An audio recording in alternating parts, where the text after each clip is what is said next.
IB Nation, welcome back to another edition of the Irish Breakdown podcast. It is Monday night, December 23rd. We are 2 days away from having a very Merry Christmas. And we are, what is it now, Trev? 9 days away from Notre Dame going into the quarterfinals and facing the Georgia Bulldogs. We are going to have a lot of previews of that game. You're coming up over the next couple weeks. Tomorrow, Trev and I will do sort of our intro look at the breakdown. We're going to talk about what's at stake for Notre Dame. We'll talk about just some of the early, overview of Georgia. We'll kind of just break the Bulldogs down, and then we will take Christmas off because I'm not going to make this young man have to work on Christmas, nor do I want to have to do a show on Christmas. I'd like to spend some time with my wife on Christmas. But Thursday and Friday, we're going to be back. And we are going to take a deeper dive into the matchups of the offense and defense. And then Saturday, we are going to have our college football playoff preview. It'll be Trevor. It'll be me. It'll be Bill Bender. Going to see if I got to get with Sean Steyer, see what his schedule is like. I'm not sure if he's going to be able to do it or not, but we're hoping to have him on it. We're going to preview all 4 playoff games. And then next week, we'll kind of take our final dive into the game, which is on Wednesday. So it's going to be a very interesting, quirky schedule. We're going to have a ton of breakdowns coming up over the next couple of days. But today, we're going to kind of talk about some breaking news. We're going to break down a couple things that happened today. And the first one that we're going to break down is going to be what happened with Rylie Mills and the fact that he's out for the year. So we're going to take a deep dive into what that means for Notre Dame, what comes next, all that stuff. We're going to take a deep dive into that. And then the second part of it is we're going to break down the commitment of Malachi Fields, the transfer wide receiver from the University of Virginia, who a lot of Notre Dame fans watched play this year because he obviously had 4 catches for over 80 yards against Notre Dame in the matchup that they had in November. So we're going to break that down. Big pickup for Notre Dame, Trevor. Real big pickup. So we're going to talk about the backstory for that, break down just all things related to that, Trev. And if you guys have any questions that you want us to address, go ahead and throw in a super chat, and we'll get to those at the end of the show. But otherwise, we're going to get rocking and rolling here, Trev, by really diving into what the bit of news we got today, which was just a real crushing blow for Notre Dame, which is that Rylie Mills is out for the season. We were hopeful that it wouldn't be the case. He was moving around and walking around afterwards, but clearly when they did the tests, there must have been some structural damage that they didn't either want to or couldn't really risk having him play. And so Notre Dame is going to have to now be hopefully they're in final 3 games, hopefully, without the guy that has been arguably their best defensive player for the last 2 months of the season, at least in a big chunky game. So I say overall, he's been their best defensive player outside of Xavier Watts over the last 2 months. Yeah, it's a tough blow, man. I mean, you wake up today and you're excited, right? Because you kind of come to that realization that, almost kind of that feeling from the weekend is kind of gone now. You start moving into the week, but it's fantastic. Notre Dame's not done. You know what I mean? And they continue to keep rolling. And then you get that news today, which is really, really, really unfortunate. You feel for the young man, and it puts it into perspective how quickly, Marcus Freeman always preaches that one play, one life mentality, because you never know which one could be your last play. I think it's kind of poetic that Rylie Mills' last play in a Notre Dame uniform was a sack, So, yeah, but it's tough. It is tough, So, Brian, we're going to talk a little bit about, what this means, because at the end of the day, Notre Dame does still have a really big quarterfinals matchup coming up against the Georgia Bulldogs on New Year's Day. So looking at this matchup as a whole, Brian, with the Rylie Mills injury, as unfortunate as it is, and what's this kind of mean? What does this look like for them moving forward? Well, the big answer is we'll talk about what it could mean, but the big answer is we really don't know. One thing that you and I said coming into the playoff is there's a breaking point, and Bubs in the chat said that, and he's repeating what I said. And I know some people don't like him to say that, but the answer is we said there's going to be a breaking point. There's going to be some injury or injuries that make you say, hey, you're not going to be able to overcome that one. We don't know that this is it for Notre Dame. We don't know that this is the breaking point for Notre Dame, but it's just getting to the point where it's just getting a bit ridiculous. I mean, this is now your 4th defensive lineman that you've lost for the season, 3rd due to injury. You obviously lost Jordan Patelho. You lost Boubacar Traore before the 5th game was over. Jason Onye's having a heck of a start to the season. He's gone, not injury related. And now you have Rylie Mills. And so what you've lost is going into this Georgia game, in a game where you're going to need your D-line to play at a high level, you've lost your best player. Does that mean Notre Dame's going to lose? No. Does that mean that Notre Dame has no chance? Like somebody said, how big of a mismatch is it now that Notre Dame does? And I'm like, guys, this is a team that rushed for 129 yards a game. You know what I mean? Like what do we like? Let's not. You guys got to stop thinking this is 2021 Georgia. It's not. Does that mean that Georgia's really good? Yeah, they're very good. Can they run on Notre Dame? Possible. But the reality is that Notre Dame still has weapons on defense. This is a team that's not going to go from being what they've been all year to suddenly a bad team because of losing Rylie Mills. It's just another time where somebody's got to step up. And who's that going to be? And we'll dive into those things. But you also can't minimize and act like losing Rylie Mills is like no big deal. They've got 3 Rylie Mills on the depth chart behind them. That's not the case. They don't have anyone like Rylie Mills, and in order to replace him, and we're going to dive into a lot of what's going to need to happen to replace him, is you're losing your stud defensive lineman. And I'm not actually worried about what this means for the run game as much as what it means for your pass rush. I'm more concerned about that. Now, I'm concerned about both, but if I had to say which one am I more concerned about, it's as a pass rusher. But you're losing a heck of a player. There's no question you're losing your best front 7 player, and your depth is gonna be truly tested up front in this football game, Trevor, without Rylie Mills. Yeah, I think for me, it came a little bit with a shock because, obviously injuries are a part of football, and you hear any coach and anybody that follows football closely, it's a part of the game, as unfortunate as it is. But, you kind of talked about some of the injuries that happened along the defensive line. And for me, when I hear about, injuries, I was thinking about, man, like I hope Howard Cross doesn't get re-injured. You know what I mean? Right. Man, I hope, no edge rush. Rylie Mills was not even in that thought. And I think his injury adds a little bit of perspective that as unfortunate as it is, it could be anybody. But I agree with you. I don't think that this sways now the Notre Dame-Georgia matchup in any direction specifically. I don't think that Georgia is now going to be able to run the ball for 200 yards because that's just not the kind of offense that they have this year, Rylie Mills aside. Right, you could make the argument, well, Notre Dame doesn't have Rylie Mills. Yeah, they didn't face a lot of teams that had a Rylie Mills type player, and they were still rushing for 129 yards a game, right?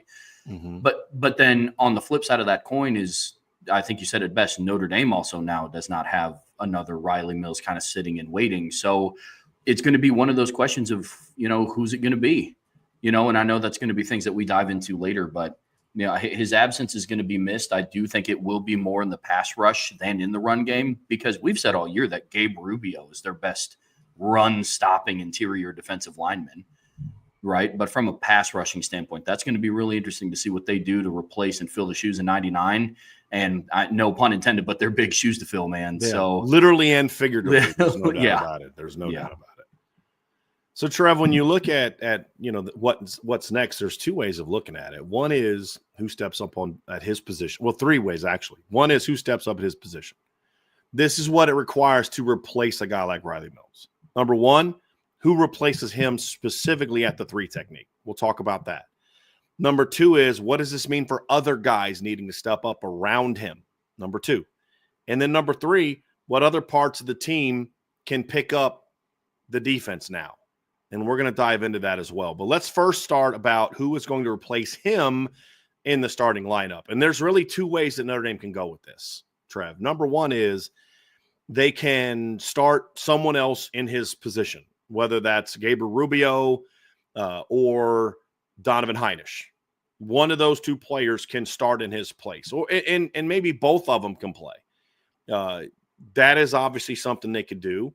They could do something where all 3 of the guys that have been in the rotation stay in a sort of a rotation where they all play, they're interchangeable, which is what I think we'll see in this game.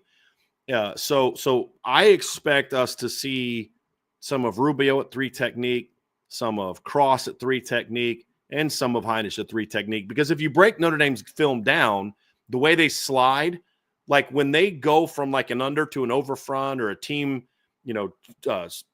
goes from a shift, they're strong right and they shift to strong left. You don't see Notre Dame's tackles flipping.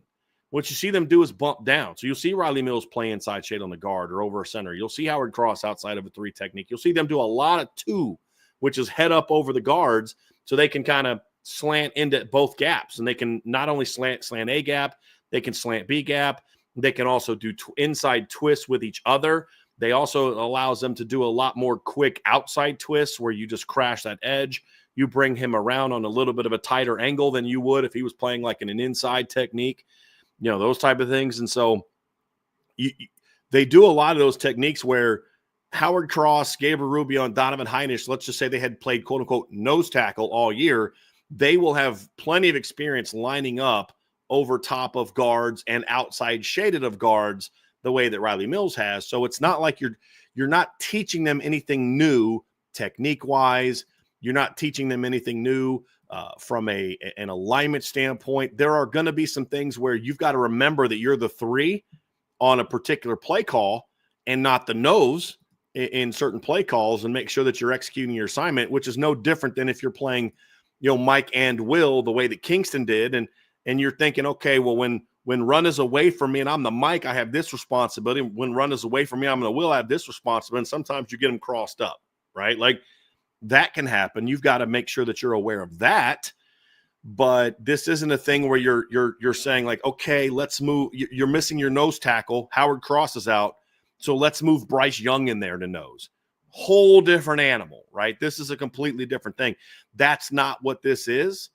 So my expectation is, and again, I'm not giving any inside information. No one's told me this.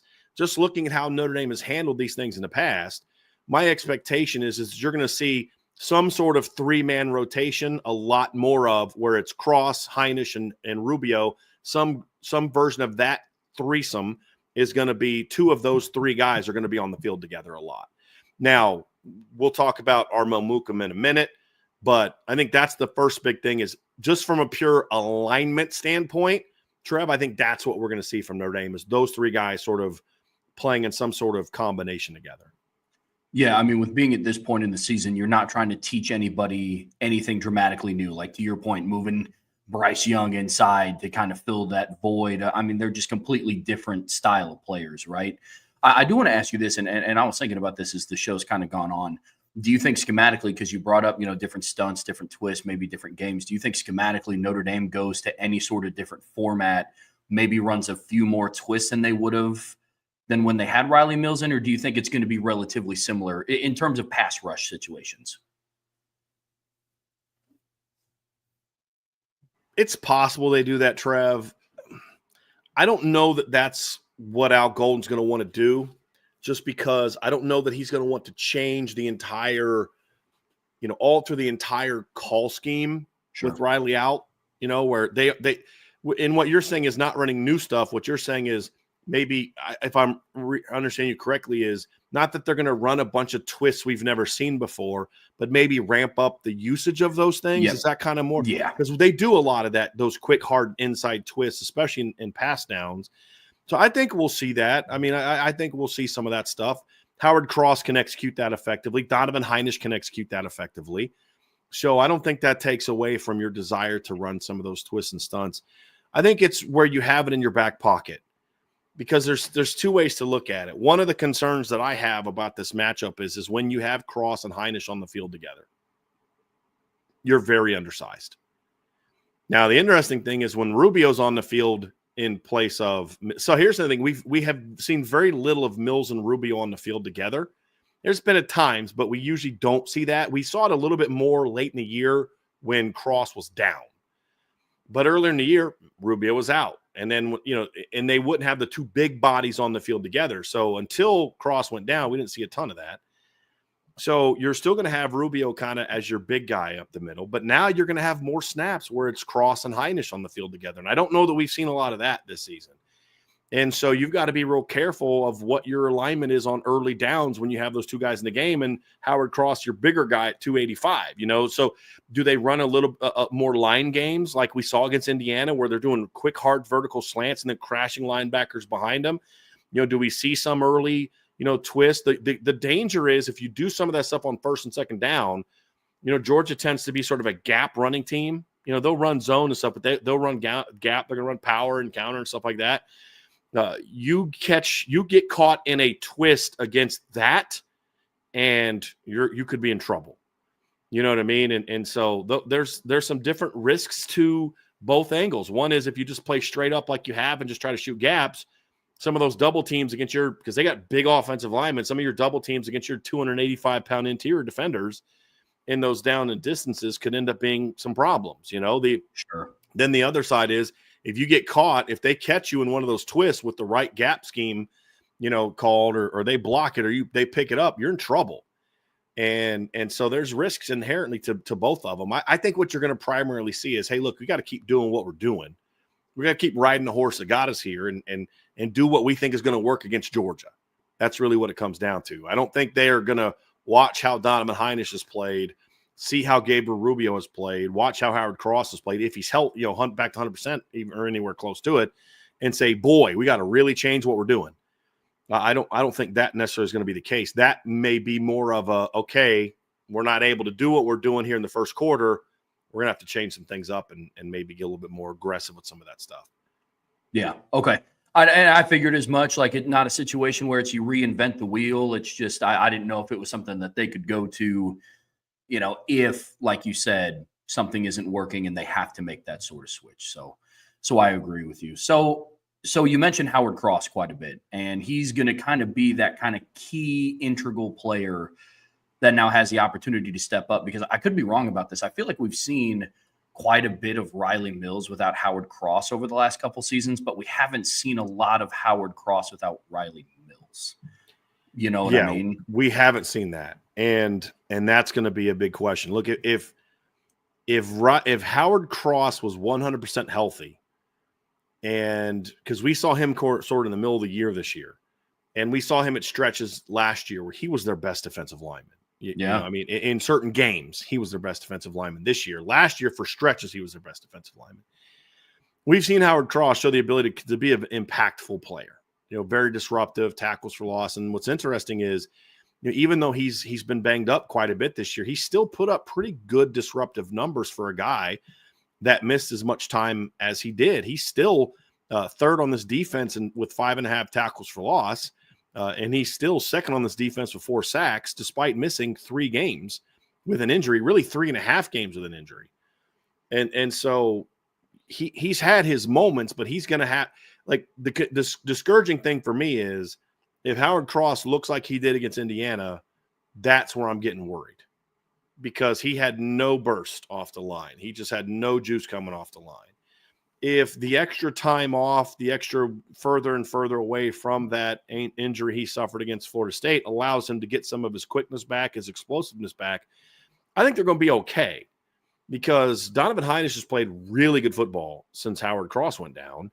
And Gabriel Rubio is a talented football player. This is a former top 100 recruit as well. That's 316 pounds. I mean, so it's not like Notre Dame is going from Rylie Mills to a walk-on, and if Armel Mukum does have to play, he's got a lot to learn. We'll talk about him in a little bit, but this is a kid that had my number 2 upside grade on the defense in the 2023 recruiting class, who's a very talented, athletic 300-pounder as well. That's just still learning to play inside and learning to play with that weight. So, but the big thing is you need Howard Cross. The number one thing, you need Howard Cross, whether he's playing the nose or the 3 technique, to be Howard Cross.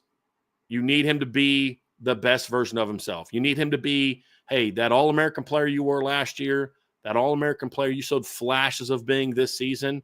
Like, we need to see that guy. We need to see that guy step up and really be an impact player. That guy that went out there and was very impactful against Stanford. That guy that went out there and looked really impressive and disruptive against Louisville. That guy that's had some of those moments this year that makes you say, okay, that's the All-American guy that we remember. That's the All-American guy, that we saw play this year. That you need that guy to show up. You need that guy to be disruptive. You need that guy, against Louisville, he didn't have any tackles for loss or sacks, but he had 5 pressures in that game. He had 4 pressures and 2 sacks against Stanford. You need to see that guy back. That's the guy that Notre Dame needs to see. The guy that took over the Duke game last year. The guy that's had some of those big-time moments. You need him to be at his best. That's the best way to overcome losing Rylie Mills, is for Howard Cross to give you that impact player that he can be Now, it's different than Rylie. How he dominates is different than Rylie. He wins more with quickness and leverage and getting up underneath you and getting into the backfield, where Rylie can kind of come off the line, rock the guard back, and then throw him like we saw against Indiana. They're different players. And so you're not going to ask Howard Cross to be the same player Rylie was. Hey, we need you to, two gap here. We need you to come off the line, bend the guard back, then dismiss him and, beat him the same way Rylie beat him. No, you ask him to be himself, but he's got to be the best version of himself. If they get that version of Howard Cross, where Howard does let's remember, when did Rylie had been playing well for several games. Rylie started to turn it around against Louisville and Stanford, right?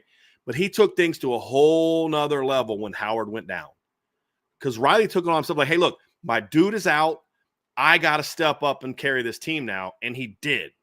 They need Howard to now do the same thing. Now, I have no doubt that Howard will want to do that. Sure. But can he physically do that still coming back from the knee injury? That's the question for me, Trevor. Yeah, and it's just going to be one of those that it's going to be so frustrating that we're going to have to wait until game day to figure out the answer to that question. You know what I mean? And all the points you said, I could not agree with more. On the production that Rylie Mills is – that Notre Dame is losing with Rylie. I mean, you're losing the team leader in sacks right now, But not only are you losing his on-the-field production, you're losing the leadership that Rylie Mills also brought with him on the field, and that presence. Because to your point, that was the next level of his game that continued to step up. But, because I think we all believe that Rylie Mills had that type of physical dominating performance in him week in and week out, and thank goodness he showed it down the stretch in Notre Dame's win streak, right? But I saw him kind of change from this, he was a leader. He was voted a captain, to where you could tell, when he was on the field, he was one of those guys that if the defense needed something to happen, people were kind of honing in and looking on number 99. And I wholeheartedly believe that Howard can be that player, because we've seen him be that player. Mm-hmm. But I'm hoping, and kind of similar to what we said about the secondary with USC, hopefully this performance from Howard Cross against IU was him just kind of shaking off the rust a little bit and getting the engine back up started, because that was his first football game in 7 weeks, as crazy as that is. It's weird to think that Florida State was almost that long ago.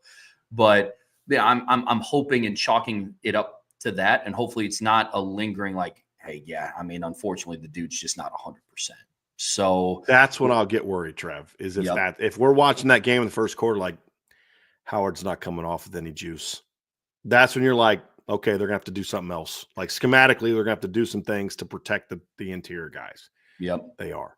Yep. They are. Schematically, they're going to have to do some changes. And Marcus Freeman preaches it in his press conference, and he did today, is, some of these guys, they've been preparing for moments like this all season. It's not something that you ask them to do today at 10 a.m., you know what I mean? And so it's going to be one of those things. It's going to be a little bit of both.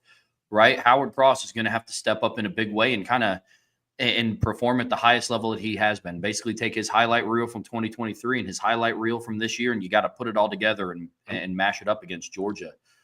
But, kind of along the lines of people that need to step up, listed on the depth chart. Notre Dame released their official depth chart today, and Gabriel Rubio is listed as the starter in place of Rylie Mills. So what do we got to see from him on New Year's Day? He's got to be a dude in the run game. That's what Rylie Mills. That's what Gabriel Rubio needs to do. Look, he's not that he can't give you the occasional pass rush. We've seen that occasionally from him, but it's more of a. He had a sack against USC. He had another disruptive play where he could have made a play. There was I'm trying to remember what game. There was another game recently where he had a guy. He kind of chased a quarterback out. It's not that he can't rush the quarterback. It's just that's not what they've asked him to do. And maybe he steps up and he provides you with some pass rushing potential in this game. Maybe he does. But to me, that's a cherry on top. What I need Gabriel Rubio to do is you've got to be a dog against the run. You've got to basically come there however many snaps you're going to play in this game. I don't know how many it's going to be. He hasn't played more than 34 snaps all year, right? Played 29 against Indiana, played 34 against Army, 25 against USC. Rylie Mills was playing 40, 50 snaps a game, right? So those 40, 50 snaps are going to have to get covered by somebody. And I think Gabriel's a guy that maybe you can add another 10 or 15 snaps onto him. But when you're in the game, you're a first and second down dude. Because part of the reason Rylie had so many more snaps than the other guys is he would stay on the field on third down and rush the quarterback, where Gabriel's going to come off on third down, most likely. Unless there's some, third and shorts where they want to make sure he can protect the nose in case they, or hey, they can still pop a draw here or pop an inside run here and you still need that presence. Sure, that's fine. But in your dime defense and your true nickel defense, where you're in third and medium, late long medium, or like getting close to long, but third and 5 and 6, and then you get into third and long for sure, you're going to be bringing him off the field. But he's got to be a dog on first and second down. You need Gabriel to play with a more consistent motor than we've really seen from him for much of this year. And look, that's the reality. Look, your dude is down. Somebody's got to raise their level of play.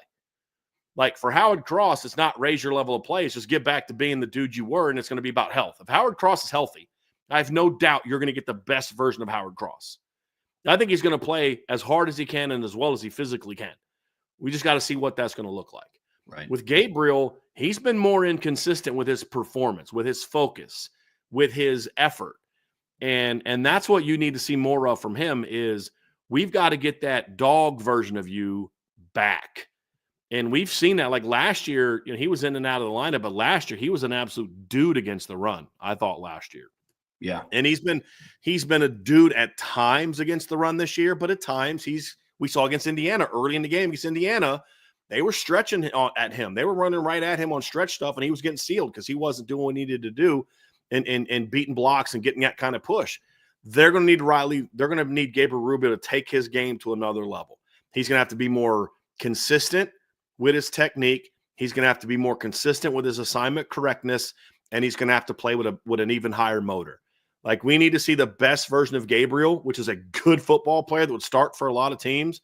We got to see that at a much higher percentage on Saturday, because if he can do that, then I believe this Notre Dame defensive line will be okay. Like, honestly, if just those two things happen, here's what it comes down to, and we'll talk about Donovan in a second. Howard and Donovan, keep doing what you're doing when you're healthy. That's it. Just do what you do. The only guy that really needs to raise his level of play from what we've seen when healthy is Gabriel. He's the guy that has to raise his level of play. And when you're going to replace a guy like like Rylie Mills, you need to have somebody steps up and says, I got you. When you lost Benjamin Morrison, Leonard Moore was that guy. When you lost Jordan Patelho, Boubacar was that guy. When Boubacar went down, Junior Tuihalamaka became that guy. And then Josh Burnham came back, and he's helped with that against the run. So, we've seen that this year where guys go down and somebody else has to step up. And we're going to need to see that at defensive tackle. And Gabriel Rubio is that guy that has to take his game to another level. If Gabriel can be the best version of himself in this game, then I think Georgia will continue to have a tough time running the football. That's how I look at it. But that's like Trev, I don't ever get worried about, hey, you just need to play your game. We talk about against Indiana. You didn't need anybody to play out of their mind. Just play your game. Just be yourself. And for most of the Notre Dame football team, that's all they've got to do against Georgia. This is not one of those games where Notre Dame needs everybody to play out of their minds to have any shot to beat Georgia. That's not what this is.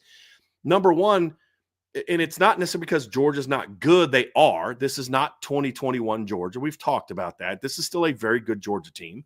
But it's more so this is a better Notre Dame football team than we've seen in the past. So you don't need, I need Drake Bowen to play the game of his life. Well, if he does, they're going to have a much better shot of winning, but you don't need it to have a chance to win this football game. The one guy that is the exception to that needs to play at a level above what we have seen this season is Gabriel Rubio. He's got to take his game to another level. That is a must in this game, because if he does, and Howard, because Howard Cross is not going to be 100% in this game. Right. You don't go from looking like he looked against Indiana to 100% prime form against Georgia. Now, as long as he's closer to that, that's what we're looking for.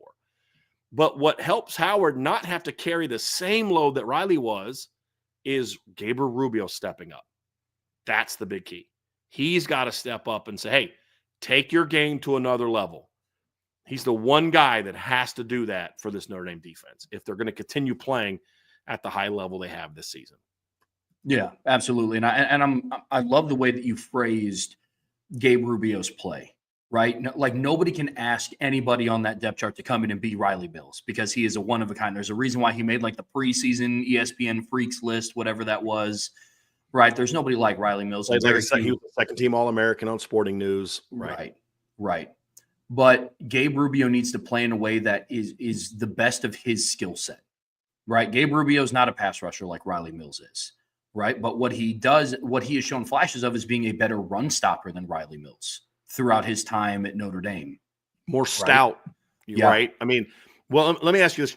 I would say he's more disruptive against the run. Rylie is, but Gabriel's more stout, which you kind of want. He's more physical, just like punishing. Would you agree with that assessment as far as them as run defenders? Yes, absolutely. Like the way that I view Gabe Rubio is kind of like how I see Sam Pendleton in the run game. You know what I mean? Like that's who I like. They just get after it, dude. They're maulers. They're big guys in the middle that can just eat up space and get after it. I agree 100%. But yeah, I mean, Gabe Rubio is going to be a guy that he's going to have to play the best football that he's played in a Notre Dame uniform. You know, and that hasn't been like for Notre Dame to beat Georgia. We don't need Jeremiah Love to play, just go take it to the next level. Now, we're going to break it down later this week and throughout next week. There are some players on offense that will have to play better, right? But that better just means what we've seen throughout points in the season. Not we haven't seen it yet this year. Gabe Rubio, to your point, is the kid that it's like, we know you have it in you, but you're going to have to take it up that next notch to help fill that void. Right. But within your skill set, within what you're able to do, because nobody's asking you to go be a third down Rylie Mills interior pass rusher. Right. But as long as you can go in and you can fill in from the run game perspective, it's going to be great. I mean, if he is, it's going to be a great game. It's going to be a great game for Notre Dame. But to your point, Trevor, good coaches don't ask players to be something they're not. 100%. Right. And what we've learned about Al Golden and Al Washington and those type of guys, like they don't ask Josh Burnham to be Boubacar. They've never once asked Josh Burnham to be Boubacar. They said, nope, Josh, you're replacing Boubacar in the starting lineup. We're going to let you be you. And so the defense had to change. The Vipers no longer the position that they're just letting that guy. Like if you go back and look when Boubacar was really rolling in games like 3 through 5 before he got hurt, they were lining up and running a lot of base looks with the D line and just letting Rylie do his thing and letting Howard do his thing and letting Boubacar do his thing. And it was starting to look really good. Well, then Boubacar goes down. They're not saying, okay, well, Junior and Rylie and Josh, we need you guys to be Boubacar. They're not asking to do that. And that's what good coaches do. And they're not, like to your point, they're not going to ask Gabriel to be Rylie Mills. They're going to have to get the best version of Gabriel in this game. And to your point, that's going to be a guy that's not going to be in there on third down like Gabriel was. But he is a guy that on passing downs needs to get a bull rush and get them big old paws up. And we've seen him be able to do that. And so it's playing into his strengths. If you're asking him to do long twists, that's probably not a good idea with Gabriel in the game, right? Like it's just not really his game. You can do some inside stuff with him, but do the long outside twist like Rylie does. That's not asking him to do what he does best. And I have a hard time believing that someone as good as Al Golden that's made the adjustments he's needed to make when other guys have gone down is going to all of a sudden say, hey, Gabriel, we need you to be Rylie Mills. Yeah. I just don't think you're going to do that. No, 100%. I mean, basically what that does for you is it just kind of takes away a void that Rylie Mills is leaving if Gabriel Rubio plays to the best of his capabilities, because that's why it's so important that 97 goes in and plays the best run stopping game that he has had, because for Al Golden mentally, that's like, okay, we kind of got that taken care of. Now we can kind of focus on third down and distance situations. How do we generate a pass rush from the interior? Like, where do we make that in? Which to me, some of that I think comes from Donovan Heinisch, a guy that we've been talking about pretty routinely throughout the podcast. And Brian, I know you mentioned it and said that, Donovan Heinisch is somebody that we've seen what he can do this year. He had 3 sacks total between Florida State and Virginia. He's got to keep doing what he's doing. So when he's in there, making the most of his opportunity now to step up and be not just a role player, but an integral part of this defensive line, what does that kind of look like for you? Keep doing what you're doing, dude. Like, this is the guy that can help replace Rylie Mills' pass rush ability. Like if on third down, it was either Howard or Donovan replacing the role that Rylie Mills had, I could see that. I mean, that's the one thing Donovan, since Howard went down, Donovan has been a very disruptive player. And I'll point it out. So like the game that he went down, it was the Florida State game. In the 5 games since he went down, he has had, 3, 4, 5, 6, 7. He's had 8 pressures in 5 games. That includes 3 sacks and 2 hits on the quarterback, according to Pro Football Focus. And he's also had 12 run stops in those 5 games. Right? So when Howard went down, right? Because, like, guys, this is what good teams do. When Howard went down, Rylie raised his level of play, and Donovan Hinish said, I got you, my dude. While you're out, I'm going to go handle business. And then when he came back, you keep handling business, right? And so that's where I think Donovan Hinish could have that level of impact in this game. Now, the concern is this is a big, physical Georgia offensive line that's built more like Texas A&M than it is some of the teams that he has been handling in the last couple months. That's a bit of a concern. But again, are they going to use him correctly to run some of those line games? That's where Donovan can be effective. Use your pad level, use your leverage, use your quickness to go beat these bigger, slower offensive linemen. That's going to be the key. And if you're just asking him to come off and lock up the way that you're asking Rylie Mills to lock up at 300-plus pounds, 6'5", with super long arms and tremendous power and all that, well, then you're putting that kid in a situation where he's not going to be successful. And that was our criticism of Notre Dame with Donovan Hinish in the first 2 games. As the season wore on, they started allowing him to be more, okay, now we know what Donovan can do well. Let's ask him to do what he does well. And that's allowed him to be more effective. And he's the guy that, to me, can help really replace the pass rush the most effectively. They're going to need that from him. There's no doubt. Yeah, Donovan Hinish started becoming, a borderline game wrecker type of interior defensive lineman. Once they kind of took the leash off of him, for lack of a better metaphor, and just saying, hey, dude, go be disruptive. Just go wreak havoc. And it started to pay off in a big way. And I think kind of the cherry on top and the accumulation of all that was the Florida State and Virginia game, where he just went in and, man, it's hard to take away from somebody that has a 3-sack performance in Rylie Mills. And there was a lot of conversation about Donovan Hinish getting his 2, man. It's not often can you take the spotlight away from a guy like Rylie Mills, and Donovan Hinish performed really well in those 2 games. Yep. And I think was the only interior defensive lineman against Virginia that got a sack. Mm-hmm. So all the other ones came from around the edge. And I think actually one of them came on Jack Kaiser on a blitz up the middle. But yeah, Donovan Hinish, I agree. He's going to be the guy that from a pass rush perspective can replace some of the production loss from Rylie Mills. You kind of break it down between the 2 roles of Donovan Hinish and Gabe Rubio, and they're almost kind of like splitting duties now. Like Rylie Mills is, from a first and second down standpoint, need Gabriel Rubio to step up on 3rd down. Donnie, we need you to get in there, man. We need you to go and get after it. So I agree.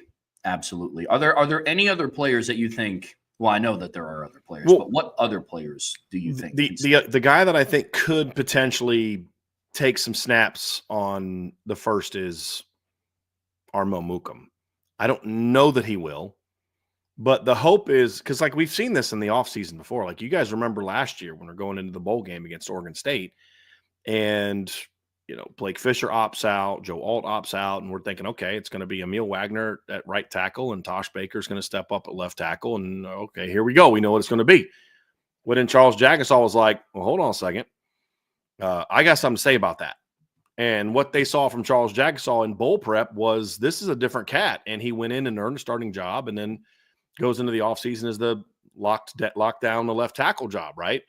Does that happen with a guy like Armo Mukum? Does that happen with a Sean Sevillano? Does that happen with a Devin Houston type of player? I don't know the answer. I think Armel probably has the best chance to be that guy because he's played the most of that group of guys. But that's now asking a lot of a guy that really hasn't done a whole lot this year, just hasn't played a whole lot, to come in and say, okay, you're going to step up and be that dude. This is a kid that's only played 60 snaps all year, Trev. You know what I mean? And the vast majority of that was mop-up minutes. Now, he's also a kid that had 2 pressures against Virginia and had a pressure against Florida State. So back-to-back games in which he played, he had 3 pressures on only 16 pass rushes. He's an athletic kid. He's incredibly talented, physically talented. He's just very raw. Sure. Does the light go on for him during bowl prep? Does the extra reps that he's going to get in practice kind of help him take off? I don't know. That's not like you can't expect that to be the case. You just be thankful if it becomes that, if the case, right? I mean, it's not like, okay, they're going to beat Georgia because Armel Mukum's going to step in and replace, Rylie Mills and come in and be a game wrecker. Okay, now you're talking fantasy land as far as like expecting it or predicting it, right? Now you're just let me take a dartboard of things that might happen and throw at it blindly. You know what I mean? Like, but Right. That also doesn't mean it can't happen. I mean, I've talked about this before, and we've seen at times guys kind of step up and do that. I mean, Timmy Smith in the NFL, I've said this before, had one good game his entire career. The guy rushed for like 300 yards his entire career, but he ran for 236 against the Broncos in the Super Bowl. Nobody knew who he was before the game, and nobody heard anything from him after the game. It just happens sometimes, right? I mean, some guys kind of just step up and just have their career moments. It happens. But you can't predict it or you can't expect it or say, okay, well, they're like, if they can't win without Armel Mukum stepping up and being a dude, then they're going to be in trouble. They're going to be in trouble. You just hope that he can be that guy. I can remember different position, but I remember the 2018 season. And Chris Olave goes into the final stretch of the season. They're playing Michigan State, Maryland, and Michigan. And Ohio State, is trying to bounce back from that really bad loss to Purdue and get back in the college football playoff hunt.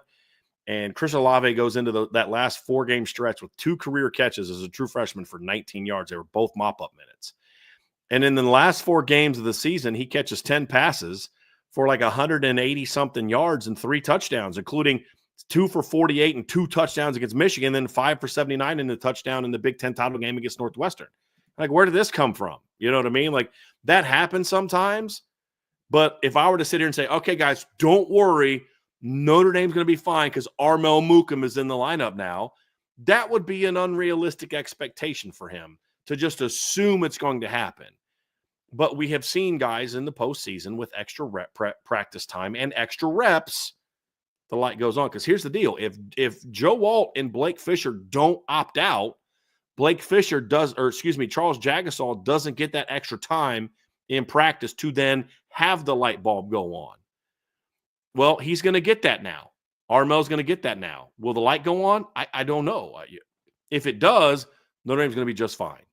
If it doesn't, then we're going to need the first 3 things to happen. And that's going to be a challenge. And then, okay, it's not just about doing it for 1 game, but now it's about doing it for 3 if you're going to win a title. And that's the bigger concern for me is, can you beat Georgia without Rylie Mills? Sure. Yeah, you can, because it's a team game. No one, you know what I mean? It's like it's if the other Rylie got hurt, I'd be a lot more concerned just because he's asked to do so much more. But this is a guy that you look at and say, okay, could he do it? Sure. Are you relying on it? Maybe. But as a unit, it's like, but can they do it for 3 games? Well, we're going to find that out. But for right now, they just need to worry about doing it for 1. And that's going to be against Georgia. Yeah, I mean, definitely not something I'm betting the house on. You know what I mean? Like, but you're right. There have been moments. I mean, you have Charles Jagasaw last year stepped up in a bowl game when it was kind of his time to kind of show what he could do, and filling the shoes of a Joe Alt is not an easy task, right? Like, I also think of players, it wasn't really in like a big moment, but like Jordan Faison burst onto the scene against Louisville, and then again in the bowl game when after, Rico and Tobias and all of them opted out and they entered the transfer portal, it was like, okay, well, Jaden Thomas could step up. They still have Greathouse, and the best receiver that game was Jordan Faison. He had the most explosive plays, right? And so it happens. But again, if you're going to ask me, like, if we rewind back to the Sun Bowl, it's like, hey, which wide receiver do you think steps up today? It's like, well, Greathouse has to have a game. Jaden Thomas is the most experienced. He's got to go in and have a game. I don't really think it was going to be little number 80, the lacrosse player stepping up, but he did, right? So, Armel Mukum has a good opportunity to make the most of his snaps. That's right? a great example. That's a great example of Jordan Faison stepping up because other guys were banged up and hurt. Who saw that coming? Who thought, hey, guys, I know he hasn't played a snap all year, but I think going to this Louisville game, Jordan Faison's going to step up and have a big-time touchdown in this game. Yep, that I'd be like, come on, bro. You're being a little bit of a homer right now. What are you, a lacrosse fan or something? Like, what's going on, buddy? And made fun of you and laughed at you, and then you'd come in the postgame show making fun of us and laughing at us because that's exactly what he did. Yeah. I mean, so that's the thing, Trev. It's like I was on a show about Georgia before, and it's like, talking about Georgia losing their quarterback. Well, Ohio State had a situation in 2014, the first year of the 14 playoff, where their starting quarterback goes down, who technically was their backup quarterback. Because if you remember, Braxton Miller was the starter. He got hurt in fall camp. JT Barrett takes over. He gets hurt against Michigan. Cardell Jones takes over and leads them to a title. But they didn't ask Cardell to be JT. They said, we're going to lean on other things. Our defense has to play great. We're going to run the ball more with Ezekiel. We're going to take some more shots down the field. And other guys stepped up. And that's what's going to have to happen in Notre Dame. It's if they're going to advance, but it's also what's going to have to happen at Georgia if they're going to advance, because they're going to need some guys to step up at quarterback and some other spots as well. And the team whose players do the best job of handling that, to me, is the one that's going to win this football game. And hopefully Notre Dame's guys can do that. But like, that's what great teams do, Trevor. It's like you can sit here and cry. Here's one thing I know that Notre Dame players are not doing. Here's what I know they're not doing. I know they're not sitting there saying, woe is us. I know that they feel terrible for their teammate. They feel terrible for their brother, but they're going to have that mindset of, hey, next man in. They're not going to have the mindset that some Notre Dame fans are of like, we're screwed. Like there was somebody that put a chat in and was like, we're totally screwed. And it was just like, well, I mean, come on now. Like, let's be a little bit mentally tougher than that. You know what I mean? But that's what the players need to be, Trav. It's like, hey, look, we miss our brother, but we're good. We got this. You know what I mean? And we're going to do it for him. I was just about to say. Yeah, but what's the example for that? It's him. He's the example for that, because that's exactly what he did when Howard went down. Yeah, and he was like, okay, I got you. He went like literally had a sack the next 2 plays after he got hurt. And they're going to need to have somebody kind of step in and fill that same type of void now that he's down. And we'll see who that's going to be. I was just about to say, man, it's going to almost act as a rallying cry for the rest of this defense to step up and do it for a guy that is given everything, his time, his body, his emotions, like everything to this program. It's almost going to act like a rallying cry, in my opinion. I mean, you feel for the kid because it's, all the work that he put into it. But in that, you kind of get, the Armel Bukums of the world getting their opportunity of, you and I'd say it all the time. In the playoffs and big games and bowl games, your dudes have to be dudes. I think it's also true that sometimes you don't know if you have a dude until they have to go be a dude. Right. And so that's an exciting opportunity that Armel has. Gabe Rubio has that opportunity to step up. We've seen Donovan Hinish and Howard Cross at their best this year. Right. And so all of that has to be consistent. So before we move on, I know, we briefly talked about the other side of the ball also can have an impact. There's different facets of this team outside of the defensive line, front seven, that can step up and help out. We're big about talking about complementary football. So, Brian, to you, what can the offense do to kind of take some of this pressure away from not having Rylie Mills? It's not so much about what do they need to do. It's just they need to play well. I mean, that's really what it boils down to, Trevor. And part of overcoming a loss somewhere is the entire team has to step up, right? I mean, and so we talked about like the USC game. There's a lot of talk about, USC exposed Notre Dame and Christian Gray sucks. And, this is that they're overrated in this and that and the other thing. And they showed, I think, against Indiana that, hey, that was truly an anomaly. We didn't forget how to play football. We didn't just get lucky the first 11 games, right? We are pretty good. Just had a bad day. But why did Notre Dame win that game and put themselves in the playoff, which I don't know that they would have been at 10-2. I don't know if they would have deserved to be in the playoff at 10-2. But what put them in there? It was the offense that, hey, guys, we got you today. And that's what's going to have to happen in this game. We talked a lot in the first segment, Trevor, about, Howard Cross stepping up and Donovan Hinish and Gabriel Rubio. Maybe Armel Bukam steps up. Your linebackers are going to have to step up and make more plays, and you might have to use them a little bit differently. But at the end of the day, the biggest thing that can happen in this football game is your offense has to come out and play really good football. We have seen this offense be that way. And you're going to need the offensive line to play a really good football game. You're going to they're going to have to be on top of their game anyway, even if Rylie Mills is healthy and Benjamin Morrison was healthy and Boubacar Traore was healthy. You'd still need your offensive line to play good football. Well, this Georgia team got ran on by Georgia Tech and UMass. Yeah, I watched those games. Trust me, I watched several teams run on Georgia this year, but I also saw some of those games when Georgia was a little pissed off and played like they wanted to dominate, and I watched them absolutely annihilate Texas twice on the ground. I mean, Texas in 2 games ran for 60 yards against Georgia in 2 games combined. I watched them shut down Florida's run game. I watched them keep Florida's, Ole Miss's run game relatively in check. I saw them completely shut down Tennessee's run game in the second half of that game. Right, so they're capable of being that if you don't play your best football.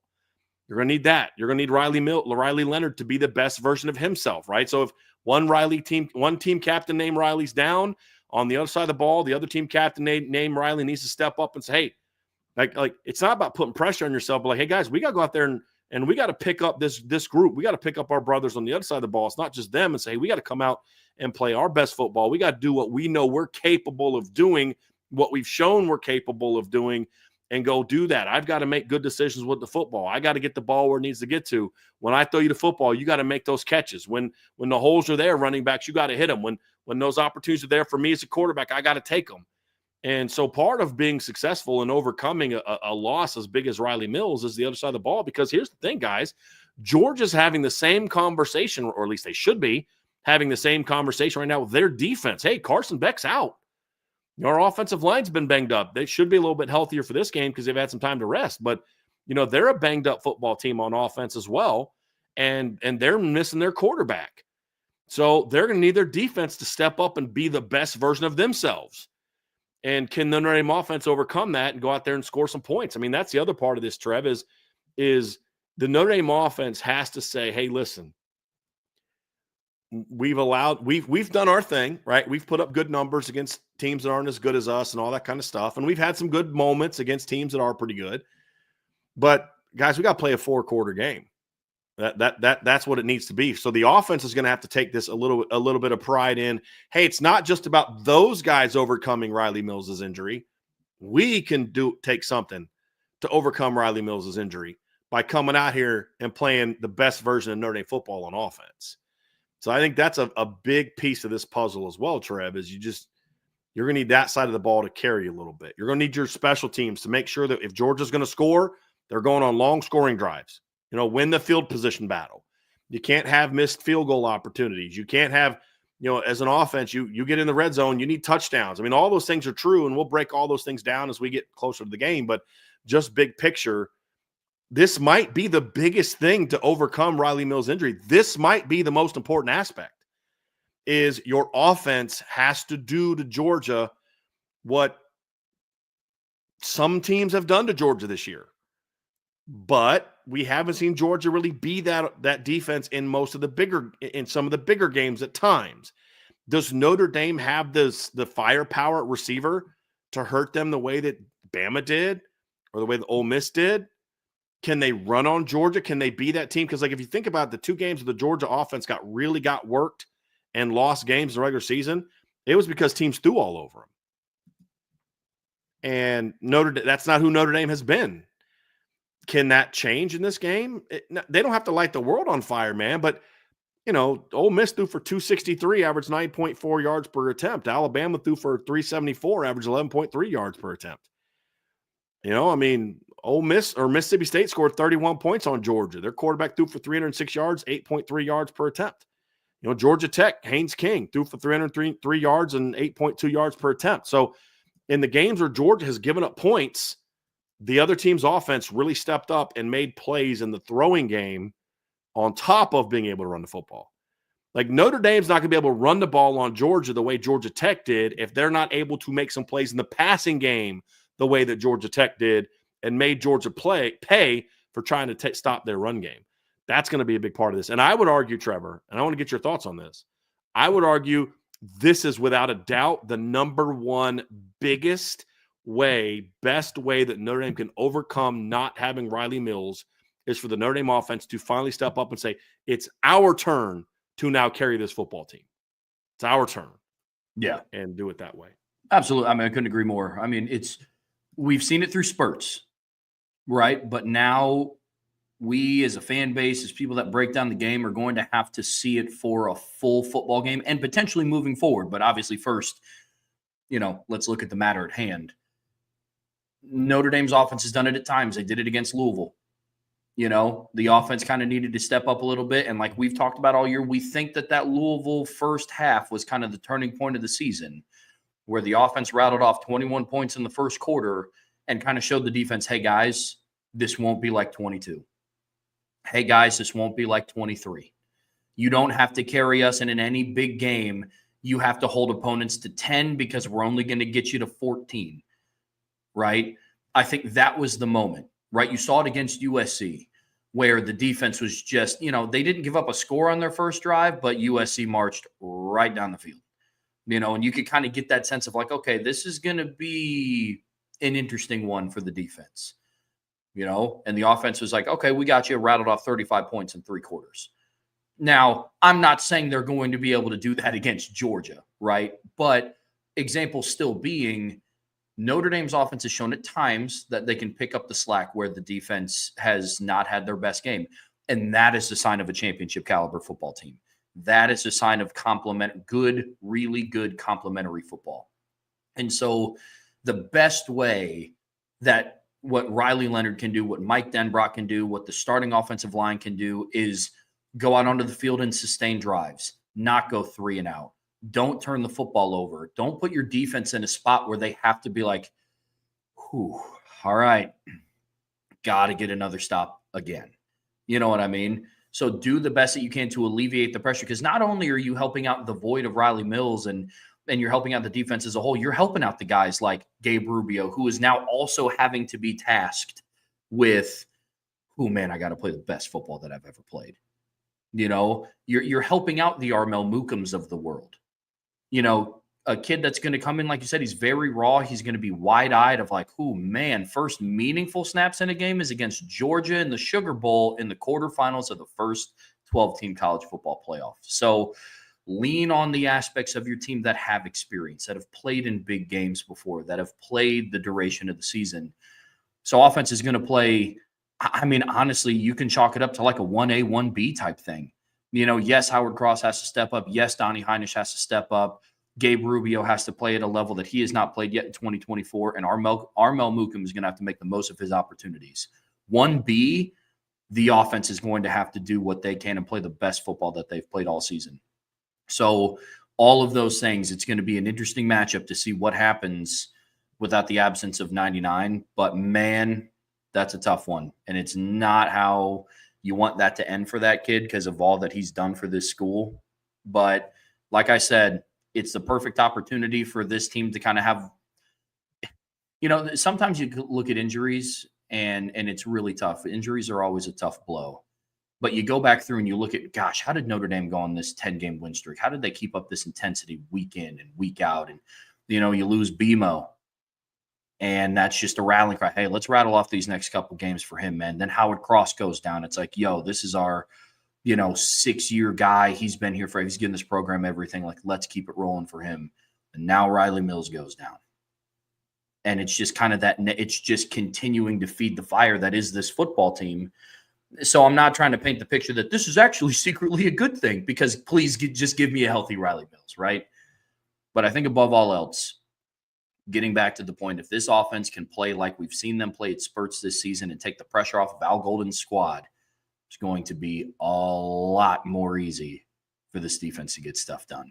So I know we're on the same page about that, man. Anything else you got for Rylie? No, it just comes down to it, buddy. You don't overcome a loss like this. Just like we said, Georgia's going to be having the same conversation about losing Carson Beck.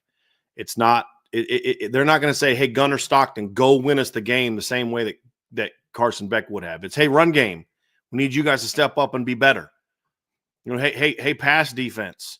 We need you guys to step up and be better. Hey, run defense. We need you to shut down Notre Dame's run game. Hey, it's going to be a tall task. It's not going to be easy, but we need you guys to step up and be the best version of yourself. They're having this, at least if they're being objective, because like from what I've seen so far, I've seen like 2 Georgia shows. They think Notre Dame sucks and they're just going to blow Notre Dame out.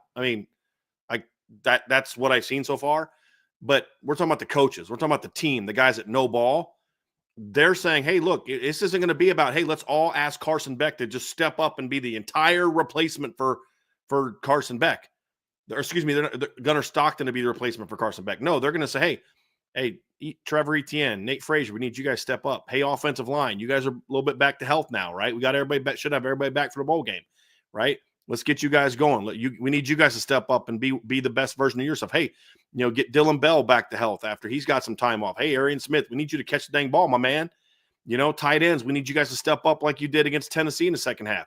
Defense, we need you to play like you did against Texas, not like you played against Georgia Tech and Alabama and Ole Miss, right? I mean, those are the things they're going to need to do. They're having that same conversation Notre Dame's having. Hey, we lost one of our dudes. Who's going to step up and replace that guy? That's going to be the question. That's going to be the question. And how well Notre Dame's other parts can handle that is going to go a long way towards determining who wins this football game. And at the end of the day, it doesn't matter if you win by a point or by 50. The thing is just win the game. Just win, baby. And there's 21 other spots of people that are going to have to step up and help overcome the loss of Rylie Mills, just like there's 21 other people on the football field, starting lineup that are going to have to step up and help replace Carson Beck for Georgia. That's what it's going to be. So We're going to see if they can get it done. Yeah. Absolutely. And if this team has shown us anything, they're resilient. So they're going to need to definitely lean more into that. But that's going to do it for the Rylie Mills portion, guys. But don't go anywhere because we have another segment coming up. Definitely more of a positive light and good things for the future for this Notre Dame football program. But before we get to that segment, be sure to hit that like button, hit the subscribe button, hit the notification bell, and share this podcast with your friends and family. And, of course, the best way to support us and what we do here at Irish Breakdown, make sure you go down there. You see it scrolling at the bottom to boards.irishbreakdown.com. Subscribe to the message boards. There's awesome content there, awesome football conversations going on every single day, what feels like every single hour. So there's going to be some awesome content coming out over the next couple of weeks. So make sure you hit that up. So, Brian, on to a little bit more of a positive note because we got some really exciting news past what happened earlier this afternoon. Malachi Fields, the star wide receiver for Virginia, entered the transfer portal, I believe, last week. If not, I think last week. And there had been some murmurs around where he was going to end up. And today we found out where that's going to be. And Malachi Fields is going to be wrapping up his college career in South Bend, Indiana in 2025.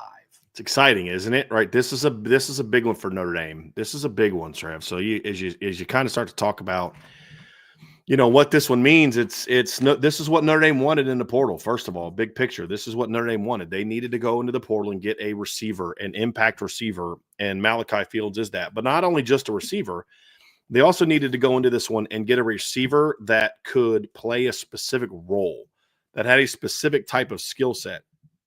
And that's also what Malachi Fields brings to the table because he sort of brings that true boundary type of presence that you really haven't had since 18 and 19 when you had Miles Boykin in 18 and then Chase Claypool in 2019. That 6'4", long-armed, long-legged, vertical type of football player that could win contested throws, could impact the football game in that way, could move around a little bit, but he's primarily an outside guy. And in Notre Dame's offense, that boundary guy. I mean, he's not Brian Thomas, right? I'm not saying he's Brian Thomas. But I'm simply making a point when you look at Mike Denbrock's offense at LSU, he had a boundary guy that they could threaten teams with in Brian Thomas, could run not only the comebacks and the stops like Bo Collins can do, but was a genuine stretch the field type of guy. Now, again, Malachi Fields is not Brian Thomas. If he was Brian Thomas, he'd be going pro and be a first-round draft pick. I'm not saying that. I'm talking about usage-wise, body type-wise, and then that element that he added to the offense. And they were looking for that in the portal. And there was a lot of names that went into it. But as we kind of dive into the backstory in this one, Trevor, this was one where if Malachi Fields, this was a lot like Riley Leonard's recruitment last year. If Malachi Fields jumped into the portal, this was their guy. And I heard a lot of other names, Alec Ayumanor. I heard about Eric Singleton and all these other names that they talked to. This was the one constant that if he jumps in the portal, they are going to go hard after Malachi Fields. This is the guy they wanted. Now, And the reason I compare it to Rylie Leonard is part of that is their own defense had to study this kid and prepare for this kid. Because if you remember, part of the reason Notre Dame made such a hard run at Rylie Leonard is because their defense was like, this kid's a nightmare to game plan for. He's a nightmare to prepare for. And we did not like facing him. We were concerned about that. And if you look at the second half of that game, I mean, Rylie Leonard kind of put that team on his shoulders and did the best he could to try to lead them back and gave them a late lead over Notre Dame before Notre Dame was able to pull it out in the final minute of the game. And that's what Notre Dame was looking for. In the second half of the season, that's what Notre Dame has gotten from Rylie Leonard. And this was a similar one to where it's like, look, our corners know what it's like to cover this kid. Christian Gray got beat by him. He had a 20-plus yard gain on the second drive of the game. Or was it the first drive of the game? But it was early in the game. First quarter had a big play on it. This is a kid that had a big game against Louisville this year. And he did all that, Trevor, with a very shaky quarterback situation. Yeah. Very shaky quarterback situation. So when you just talk about backstory and you think about what Notre Dame's needs were, they wanted a tall, big-bodied, stretch the field, boundary type of player. And if Malachi jumped in the portal, he was going to be their top target. And the minute he jumped in the portal, they went hard after him. Penn State went hard after him. But this one was one from the minute he jumped in, all my sources were like, Notre Dame's going to be really hard to beat for that kid. Really hard to beat. And they were able to get it done and get this commitment. This is a huge, huge pickup for Notre Dame from a backstory standpoint. We'll dump into his game and the fit and all that kind of stuff. But I just like the fact that Notre Dame is not changing their portal stance this offseason. And what I mean by that is Notre Dame is embracing the portal, but they're embracing it in a specific way. We're looking to fill needs, not rebuild the roster. We're looking to fill needs, meet specific needs. They're losing their nickel. They've gone out in the portal and got a nickel. They need a big-time boundary receiver. Their starting boundary receiver this year is gone. Bo Collins is done after this year. They don't have a lot of natural, pure boundaries on the roster, which we'll break down in a second. They went after him. They're sort of much more targeted in how they're going at the portal. And if you look at most of the good teams in the country, most of them are not teams that have rebuilt their entire roster with the portal. Oregon certainly has some really good portal players, but it's not a ton of them. They're impactful. Dylan Gabriel, Evan Stewart, some guys like that, but it's not a huge number. Ohio State's got some portal guys. Caleb Downs, Quinshaw Judkins, but the majority, Will Howard, but the majority of their roster is homegrown, right? I mean, I think that's true of a lot of Texas. They got some portal guys, especially receiver, right? Where it's a little bit, but their offensive line, homegrown. You know, their running backs, I believe, are all homegrown guys. A lot of their defense, Anthony Hill and a lot of those guys, they're homegrown players. And then they fill the needs where they need them to fill at receiver. And yeah, they went out and got Matthew Golden, and they got the Bolden kid from Oregon State. But another player that's really stepped up for them, that receiver this year, is Ryan Wingo, true freshman, homegrown. And so those are things that you look at and say the teams that are the true title contenders are the teams that are primary. Georgia's another example. Georgia has some portal guys, but they're primarily a very high percentage of homegrown players. Guys that only know the Georgia way of doing things, the Notre Dame way of doing things. Michigan was that way last year. Michigan had some starters from the portal. The Wallace kid at corner was a portal guy. They had a linebacker that was a portal guy. They had a couple offensive linemen were portal guys, but they were primarily homegrown. And I think most of the best teams in the country are guys that are homegrown. The majority of their roster is homegrown. And that's what Notre Dame is looking to do in the portal this year.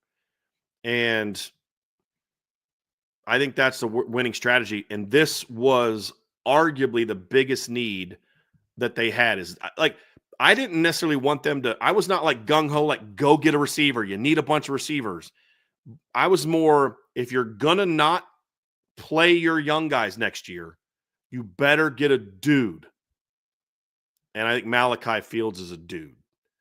And that's why I think this is a big one. And we'll start to break down his game and some other aspects here next, Trev. But I thought it was kind of important to lay that background of who he is. Oh, and by the way, he was the team captain for UVA this past year.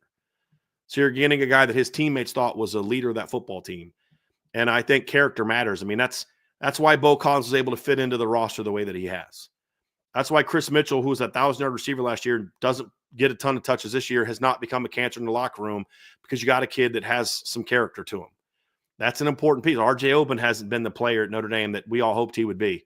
Hasn't become a cancer in the locker room. He's like, look, I'm embracing my role. You need that type of high character player.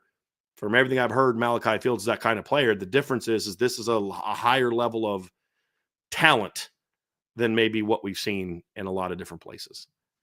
Well, exciting. It's really exciting. Notre Dame, I believe, is doing the portal the right way, as are some other teams. But there are teams in college football that they kind of just like to go big game hunting. Like they just like to go out, they hear a big name enter the portal, and they just go out and throw a bag at the kid and it kind of just say, hey, look who we had. But Notre Dame, other teams that you mentioned, Georgia, Texas, Ohio State, they looked at the makeout and the layout of their team, and they were like, hey, what do we need? Like what can we go address? And it's a great fill. And I know we're about to dive into what this looks like for Notre Dame and 2025 and the rest of the receiving room, but I don't think it's a mystery to anybody that top end skill in the wide receiver room has kind of been lacking over the last couple of years. Because really the last big impactful receiver Notre Dame had like that was a Chase Claypool in 2019. You could make the argument for Kevin Austin in 2021, but it was kind of up and down. You saw the potential there. But Malachi Fields has the opportunity to be a 2019 Chase Claypool, to be a 2018 Miles Boykin. Certainly Miles Boykin from 18. Yeah. Right? Certainly that. The other thing I love about him too, Trevor, and you're going to like this, he's a high school quarterback.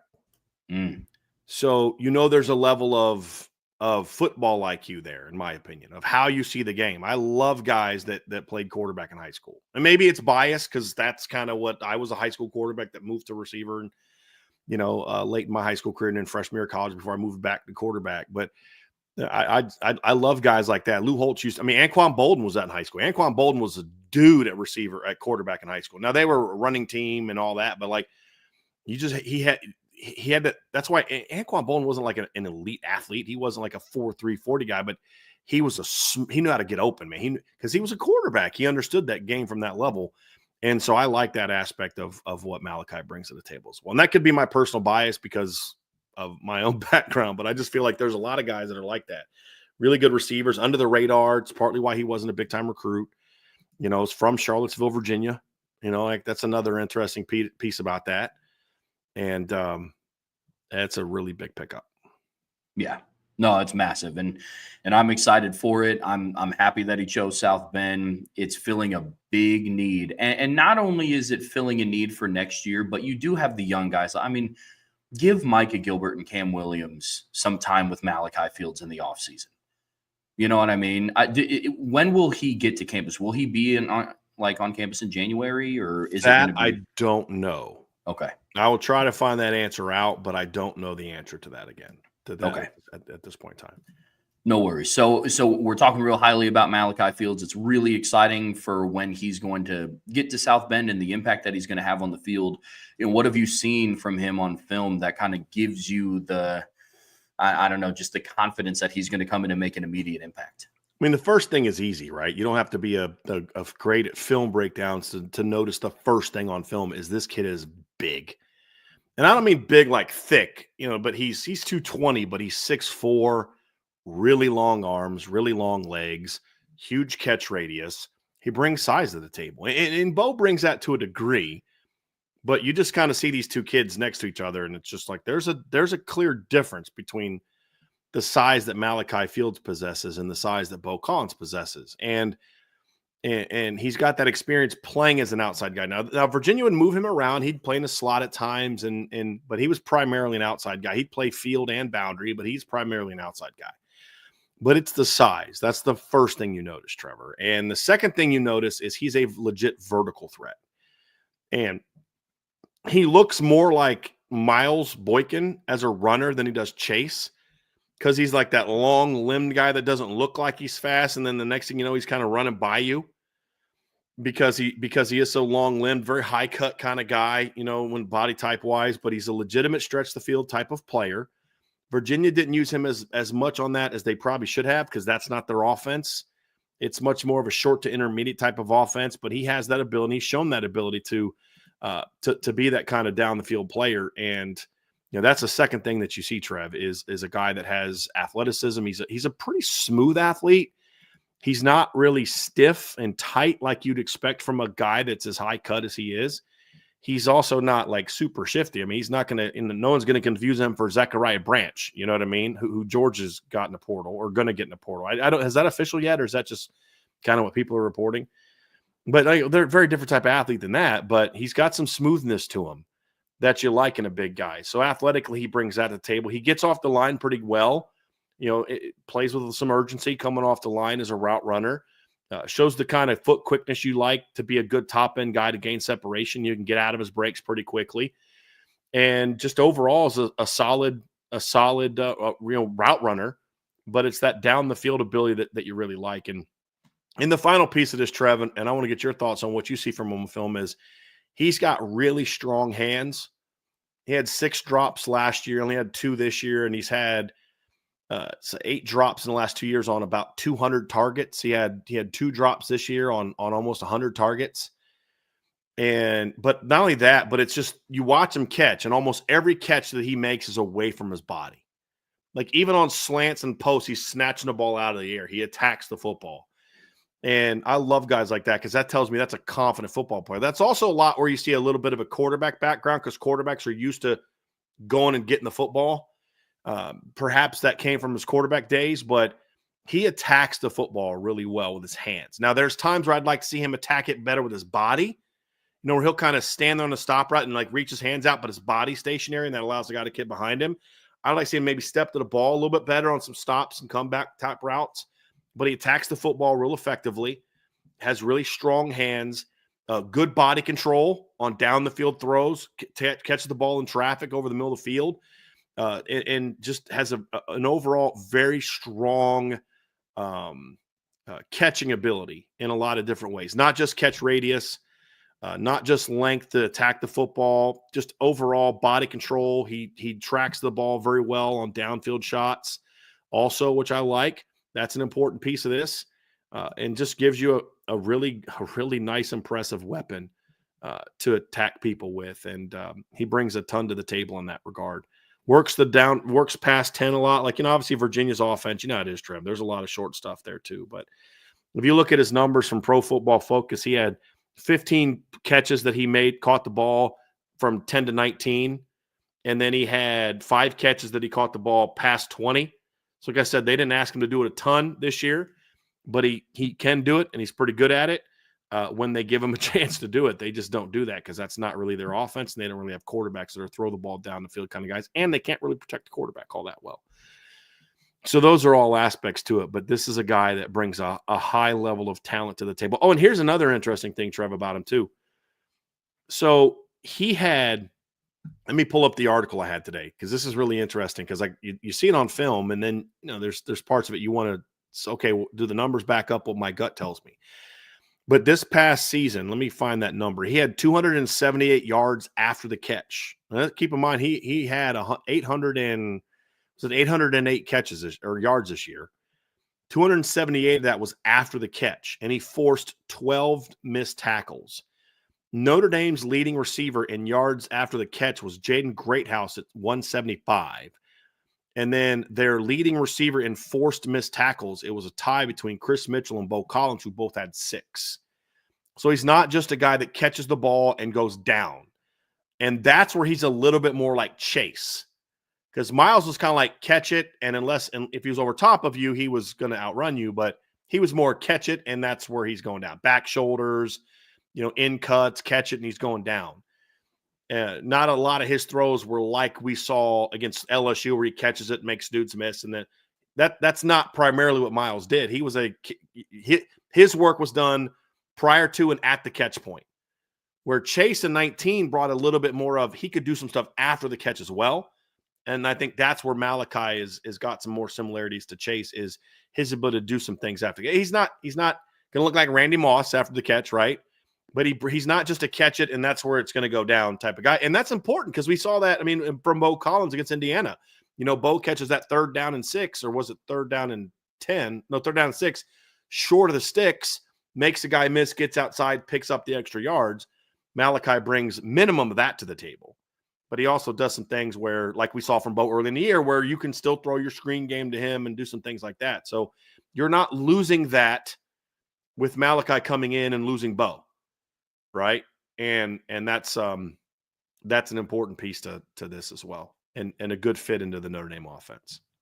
Yeah, when I break down his film, he was significantly better after the catch than I thought. Because initially, you see the height and weight, right? You see 6'4", 220. It's like, oh boy, like let's see. Like I knew how good he was from watching him go against Notre Dame, right? But you still just kind of have that. Was he just having a good game? Was Christian Gray kind of still battling back from injury?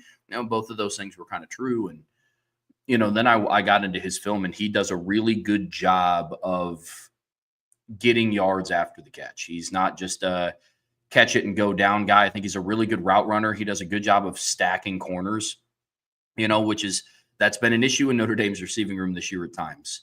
We brought it up in the IU game. Jordan Faison stacks that corner. That's a touchdown, but it's different things like that. He's 5'10", right? You know what I mean? Like, it's going to be harder for a guy like that. Totally. This is a 6'4" guy. To your point, this is a 6'4" guy that brings a little bit of a different body type to the table. Mm-hmm. But he is very athletic. He can stretch the field, and he kind of runs like Rylie Leonard. You know what I mean? Just a long strider. Doesn't look like he's going to blow by you until you take a bad angle, and then he's gone. He's out the gate. But he just brings a different dynamic to that receiver room, and I think he's going to complement the other guys in that room well, which I know we're going to talk about here in a second.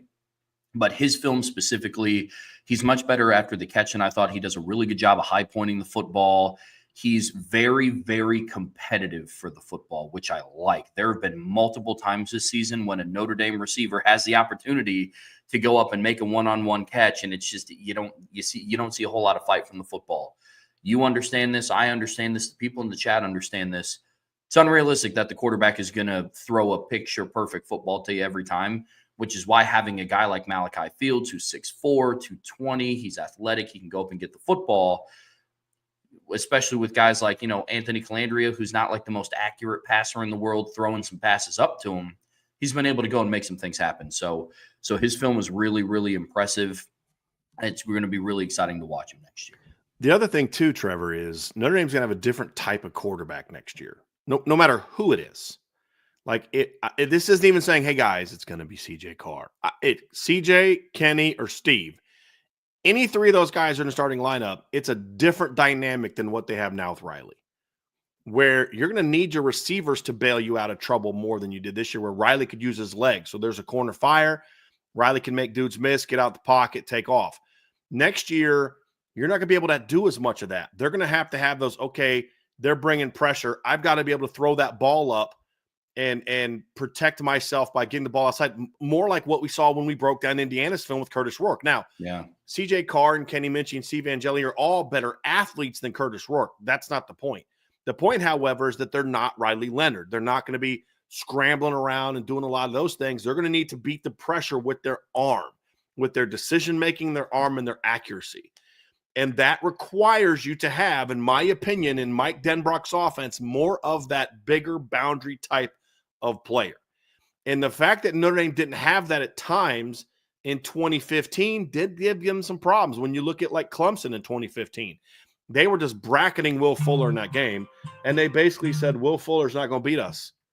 Somebody else got to beat us. And nobody could really step up and make those plays because the boundary receiver in that offense was 185 pounds and Chris Brown.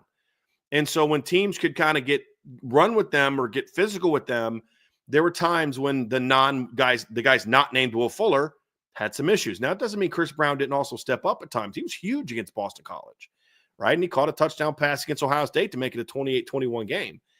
But you're having a guy like this is, along with having Eli Raridan and Cooper Flanagan and Jack Larson and James Flanagan at tight end, is great for a pocket quarterback. And even though Kenny and CJ and Steve are all good athletes, none of those kids are stiffs, but they're more scramble, tuck it and run. And, they're just not Rylie Leonard. They're pocket guys. Having a big body like this in the boundary with your tight ends is huge when it comes to how you're going to attack the pressure next year, because Mike Denbrock's going to have to really attack teams differently next year with the quarterbacks he's going to have. And I think he wants to. I think he loves Riley Leonard. But when you look at the quarterbacks Notre Dame has recruited really since Mike Denbrock got here, because remember, Deuce Knight committed to Notre Dame before Mike Denbrock was hired. Yep. Not that Mike Denbrock didn't like Deuce. He did. And trust me, Mike Denbrock would have loved coaching Deuce. But even though Blake Hebert's a really athletic kid, he projects as a pocket passer who is athletic, not as the next Riley Leonard. Noah Grubbs, pure pocket passer. Pure 100% pocket passer. That ultimately is what Mike Denbrock wants. He coached to Riley's skill set this year. But ideally, what he will want when it's him building the roster is the drop back, throw the ball type of guys. And that's what makes having guys like Malachi Fields so important. Yeah, absolutely. I mean, it's how he fits in schematically. I think he's going to pair well, to your point. I think you brought up a good point of who else is going to be in there with him personnel-wise. You know, you have a big, athletic boundary receiver in Malachi Fields, kind of pairing up with the Jordan Faisons of the world. You know, the quicker, shiftier guys. It puts defense in more of a bind. It puts them in a spot where they have to be ready for multiple different things. Because we've kind of talked about, like, Notre Dame hasn't really had that dominant boundary receiver. You know, really since 2019. There have been moments, but not like that, right? And so I think he's going to pair really, really well with the rest of the wide receiver room. And like I said before, like I think it's really going to be exciting to watch the Micah Gilberts of the world, who's another kind of big-bodied kid. You know, you have Cam Williams coming in and, you know, learning from him too. And not to mention, you have an entire true freshman class incoming who are all like pretty raw kids, you know, give Scrap Richardson some time with Malachi Fields to sit back and learn a couple things, you know. And so it's going to be interesting to see how that goes, because he was a captain of the Virginia football team. And so he has kind of that natural leadership quality to him, which is exciting. But he's not, I mean, Notre Dame just didn't go to the portal to get a guy that's just a great leader, and he speaks well and carries himself well. He's also a dude on the football field, which is really exciting. Really, really exciting. So outside of the young guys, you know, what else do you think it could mean for that wide receiver room in 25? Well, I mean, you've got to be careful with how Notre Dame is going to recruit the portal this year and at receiver, because you do have a lot of guys in the roster that they like. I've talked to people around the program. They love Cam Williams' potential. He just was raw. He needed work. They love Micah Gilbert's potential. He just didn't feel that they wanted to put him out there, right? There's a lot of people that like Logan Saldate. And so you've got these younger players that you need to develop. This doesn't mean, okay, well, now Micah Gilbert's going to be relegated to 0 snaps again next year. Now Micah Gilbert's competing to be that guy in the rotation with Malachi that's learning from Malachi, but is also capable of playing other spots if he can go out there and earn a spot this summer in spring and summer, and could maybe play X and Z in this offense. And you know, Cam Williams is a guy that could play Z and a little bit of X. And so you've got a guy in Malachi Fields who brings a lot of experience to the table. He brings a lot of production to the table. He brings leadership to the table. So you're going to have a veteran guy for them to continue to learn under, like you hope they have with Bo and Chris Mitchell this year. And so I think that's an important piece to this as well, is you've got to be real careful that you don't sacrifice. Like if you're to tell me, okay, Brian, by getting Malachi Fields, you're going to, for 1 year, you're going to lose Micah Gilbert and Cam Williams. I'd be like, I'm not taking that deal. I'm not taking that deal. You've got to make sure you can keep those kids on the team. And I think that then the message is, hey, fellas, this doesn't mean that you're not going to play. This just means we've got a guy that we know, a proven guy into the boundary. Micah, you're still going to play if you go prove yourself this offseason. Cam, you're still going to have a chance to play if you prove yourself this offseason. And so the positive is you have a guy that they can learn under. You have a proven guy that has done it for now 2 years in a row. As third-team All-ACC player this past year, in a year where the ACC had some really productive wide receivers. Yeah. And did it with a very mediocre, is that being nice, mediocre quarterback situation. Yeah. I'm trying to be kind today because I was pretty mean to some people yesterday, and I still feel really terrible about cursing in the show yesterday. But you're talking about a situation here, Trev, where we know what this guy can do. We know who he is. We know what he can do. That doesn't mean that those other guys won't get chances to go out there and be productive. Man, I'll just say it. He was in an offense this year where the quarterbacks threw 16 touchdown passes and 14 interceptions, and 6.9 yards per attempt. I'll say it. That's bad. Yeah. I mean, as a team, they averaged 11.2 yards per catch. He was at 14.7. He had a third of their touchdown receptions, So, I mean, this is a system that's they're going to want to throw the ball more next year. That's the selling point to Malachi Fields, but that's also the selling point to the other receivers. Guys, you know who we have at quarterback. You know our stat line is going to look different next year. 100%. You know our offense is going to look different next year. We're not going to ask you guys to do what we're doing with Rylie, right? And so I think that's the selling point to those receivers is, fellas, you're going to get your opportunities. You were young this year. You were freshman this year. Next year is going to be your chance to step in and become more of a factor. And that's got to be the selling point, because you've got to keep those kids in here and keep on them working. Because the ideal situation is, no matter what they do with Malachi Fields, or if they go out and get another receiver in the portal, the message is going to be, that doesn't mean that you're not going to play. Because listen, I here's something I do know about a fact about Notre Dame's coaching staff. If they got to give a kid an NIL deal to get him here, but somebody on the current team beats out that guy, they're going to play the guy that beats out that guy. Yeah. We saw that at safety, right? They brought in Rod Hurd to be the starter. Adon Schuler beat him out. He starts. Rod Hurd's in the rotation, and it's worked out really well.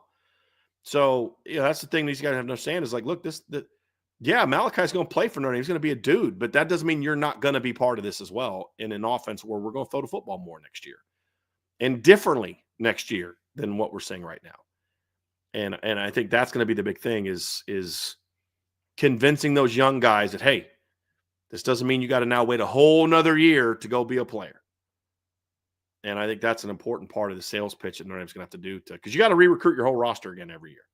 It's disgusting, but that's what you have to do.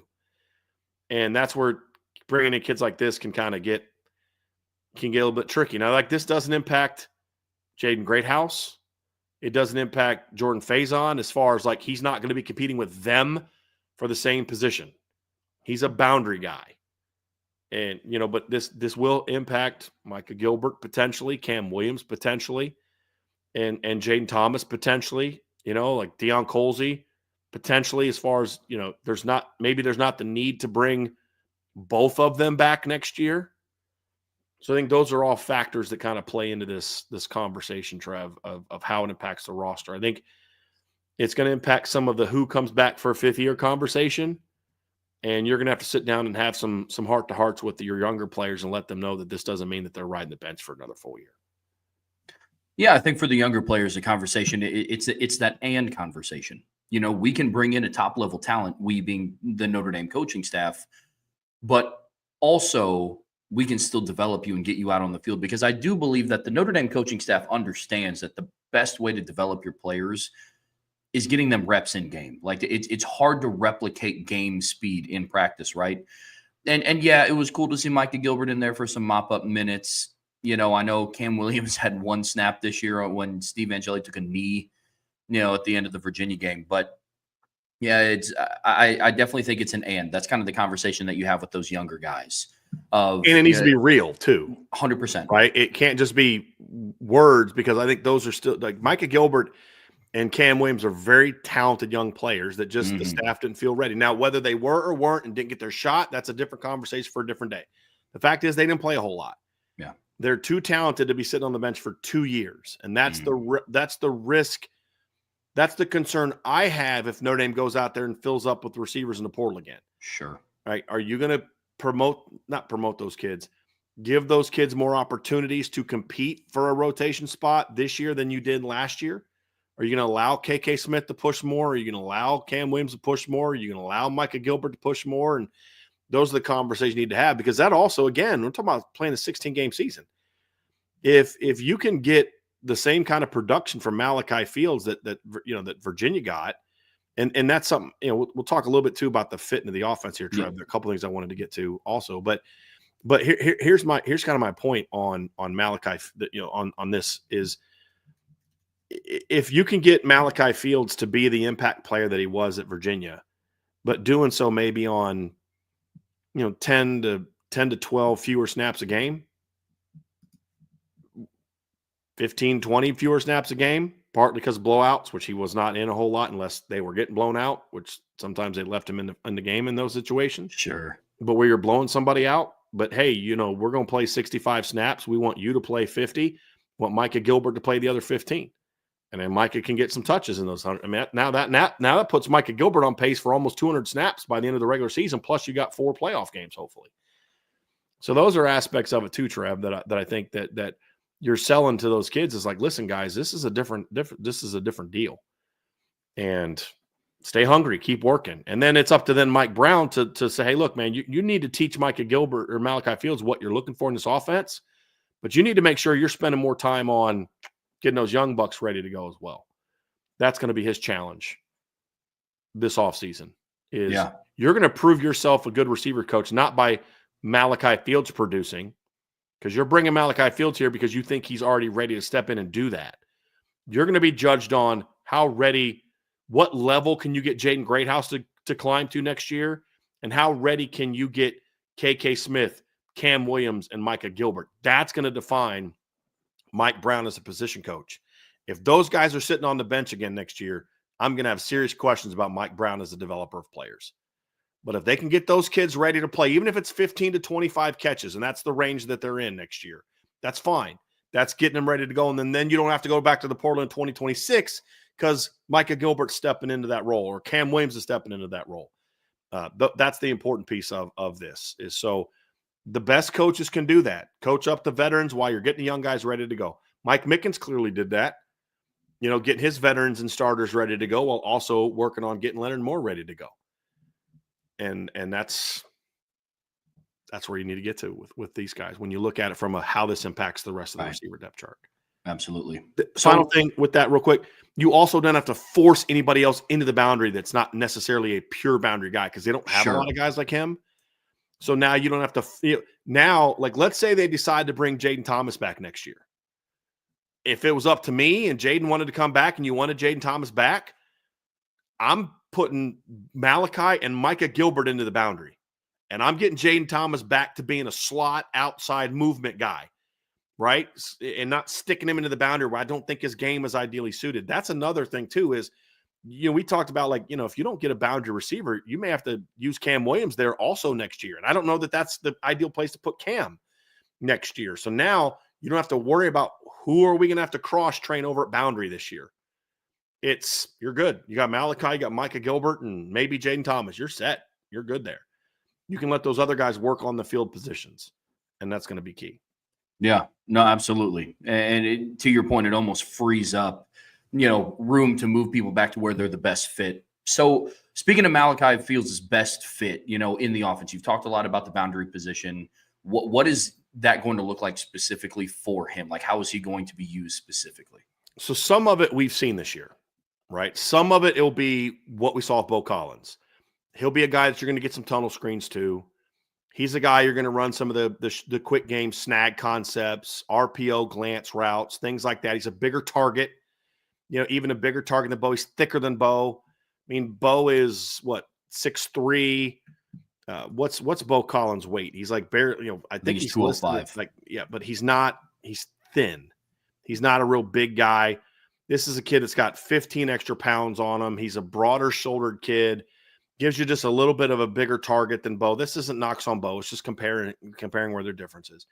But a lot of the stuff that we saw from Bo, the snag routes, the glance routes off the RPO, the outcuts, the tunnel screens, we're going to see all that stuff. The intermediate things that you need in the boundary, the comeback routes, the stop routes, those are things that Malachi does really well. And the thing I like about what Malachi does is Malachi does a nice job of really selling that vertical route and then snapping it off and giving himself separation to catch those comebacks and stop routes. Plus, with this catch radius, you'll see sometimes where the kids will undercut him and then just throw the ball high and let him go up and get it. So you're going to see a lot of that stuff. He's a guy that can work the middle of the field. He can work the in cuts, the dig routes, the over routes that Notre Dame likes to run a lot of. Where you're going to see a bit of a difference with him from what we saw this past year is not only because of him. It's going to also be because you're going to have a different quarterback. You're going to see more vertical stuff from the boundary next year with Malachi than you saw this year with Bo. And again, that's not, I mean, part of it is I do think that Malachi is a better vertical threat than Bo. I do. I just think he's like, they're similar in certain ways, but I just think Malachi is just better. But it's also, you didn't use Bo on a lot of that stuff because you don't really have a quarterback that's a let's throw the deep ball a ton type of guy. Next year, you're going to have a little bit better, you're going to have a little bit more of a room that is geared more towards, hey, let's take some post shots. Let's take some outside go throws when we're getting cover one. Let's throw some more back shoulders. Rylie has never struck me as a great back shoulder thrower. I know he hit the one to Bo in the opener, but have we seen him really attempt a whole lot of back shoulder since then? Not really. And he's missed on some of them. That's just not his game, or at least it hasn't been so far this year. CJ and Kenny and Steve, even to a degree, I think better project to throw more of some of those type of throws. So not that they weren't doing it because Bo couldn't catch it. I don't know that you just necessarily felt like it was a big part of who you are from a quarterback situation. Malachi does this at a very high level. So I think you're going to see more of them be willing to say, hey, we got the one-on-one in the boundary side with Malachi. Get it out. Get the ball out to him. Throw the football to him. We got the one-on-one. Let's take that shot. So I think you're going to see more of the go stuff next season, more of the vertical back shoulder type throws, some more post concepts. Notre Dame likes to run a lot of burst. Well, Mike Denbrock liked to run some burst corner routes at LSU. Burst corners and a corner from the outside guy. You work in, get vertical, and then take it back out. It's called a burst corner. I think things like that are going to be a little bit more prominent, partly because of the quarterback, but also partly because Malachi's good with that type of stuff, and he's a really wide target. So I think those are some all different concepts that we're going to see more of next year. It's not going to look like, wow, this is a completely different position. You're going to see a lot of the same stuff you saw with Bo. But Trevor, and I'd be curious your thoughts on this if you see it the same way I do. I think there's a lot of things where you're going to see more 15 and beyond stuff next season. Not a ton of it. Like, you're not going to throw 8 go balls a game, but more of the 18 to 20 back shoulder, the dig concepts. Mike Denbrock loves to run a lot of those backside dig concepts. Well, that's not really Rylie's game. We saw CJ Carr do that like 3 times in the Jersey scrimmage. And then we saw him do it again in the blue gold game. We've seen Kenny bang that route in practice and in scrimmages. That's not something that Rylie has done a ton of this past season. And Malachi's a really good target. So I think in that regard too, you're going to see more of that 15 to 25 stuff and then a few more deep shots. That's as much about quarterback as it is the receivers. And I do believe that Malachi brings a little bit more juice to the table than what Bo did. But I think Bo not running more vertical routes was as much about where they felt the offense as a whole was, more so than they didn't think Bo could do it. Yeah, I think it's kind of twofold. Like I think that Riley Leonard kind of handicapped the offense from a passing perspective, just not able to do some of the things that they wanted to. Like, you had a full breakdown on the slot fade and why Mike Denbrock loves running that, and it's not ran a ton. It's gotten less and less the last month of the season. And I just think it's something that I don't know if Riley's not comfortable with throwing it. I don't know if they don't like their matchup. One thing that I could see them doing with Malachi Fields is lining him up into the boundary, motioning him inside, and then just having him take off on a slot fade. Like that guy, especially like 30-yard and in, could be a mismatch. Now, I don't know how much motion he ran at Virginia, but they usually stuck him somewhere. Okay. Yeah. Okay. But I just to get him in some sort of favorable matchup, because I know Mike Denbrock is willing to run the slot fade when he gets a big body tight end on a linebacker or a tight end on a safety. But Malachi Fields kind of brings that and has a little bit more juice. He has a little bit more speed than what Eli Raridan does, if I'm being 100% honest. But no, I think you'll see a much more vertical passing game next year, just because I think overall scheme fit, the personnel will be there for it. Right? Like, you're going to have more of a traditional passing quarterback. You're going to have receivers that, you could think remote, like across the board, they can relatively stretch the field vertically. We've seen Greathouse do it. We've watched Malachi Fields do it at Virginia. Jordan Faison can do it. So it's going to be interesting to see what that looks like next year. But yeah, I mean, Malachi Fields can be used in a multitude of different ways, man. And I'm going to be excited to see what Denbrock does with him. That's for sure. Well, and he's going to have quite a better supporting cast around him this year. 2 years ago, he had Malik Washington with him, and they were a really good 1-2 combination. I mean, really good 1-2 combination. This year, he was just kind of it at receiver. I mean, really. I mean, they didn't have weapons that anybody else was worried about. You're going to have more of that next year. You're going to have Eli Raritan and Cooper Flanagan at tight end. You're going to have Jaden Greathouse at Gonews Jr. You're going to have Jordan Faison, hopefully healthy. You're going to have hopefully Cam Williams stepping up or KK Smith stepping up and some of those guys coming in. So, and then, of course, you're going to have Jeremiah Love and Jadarian Price in the backfield. So that's going to be something, too, is he's going to get more one-on-one. Hey, let's take them shots this year than maybe what you had last year.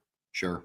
And I'm curious, too, is how Notre Dame recruits that position moving forward now that Mike Denbrock's fully in control is going to be interesting as well. From the portal. Yeah, from the portal, because I don't know that Jaden Harrison and Chris Mitchell were necessarily great fits for what Mike Denbrock did this year.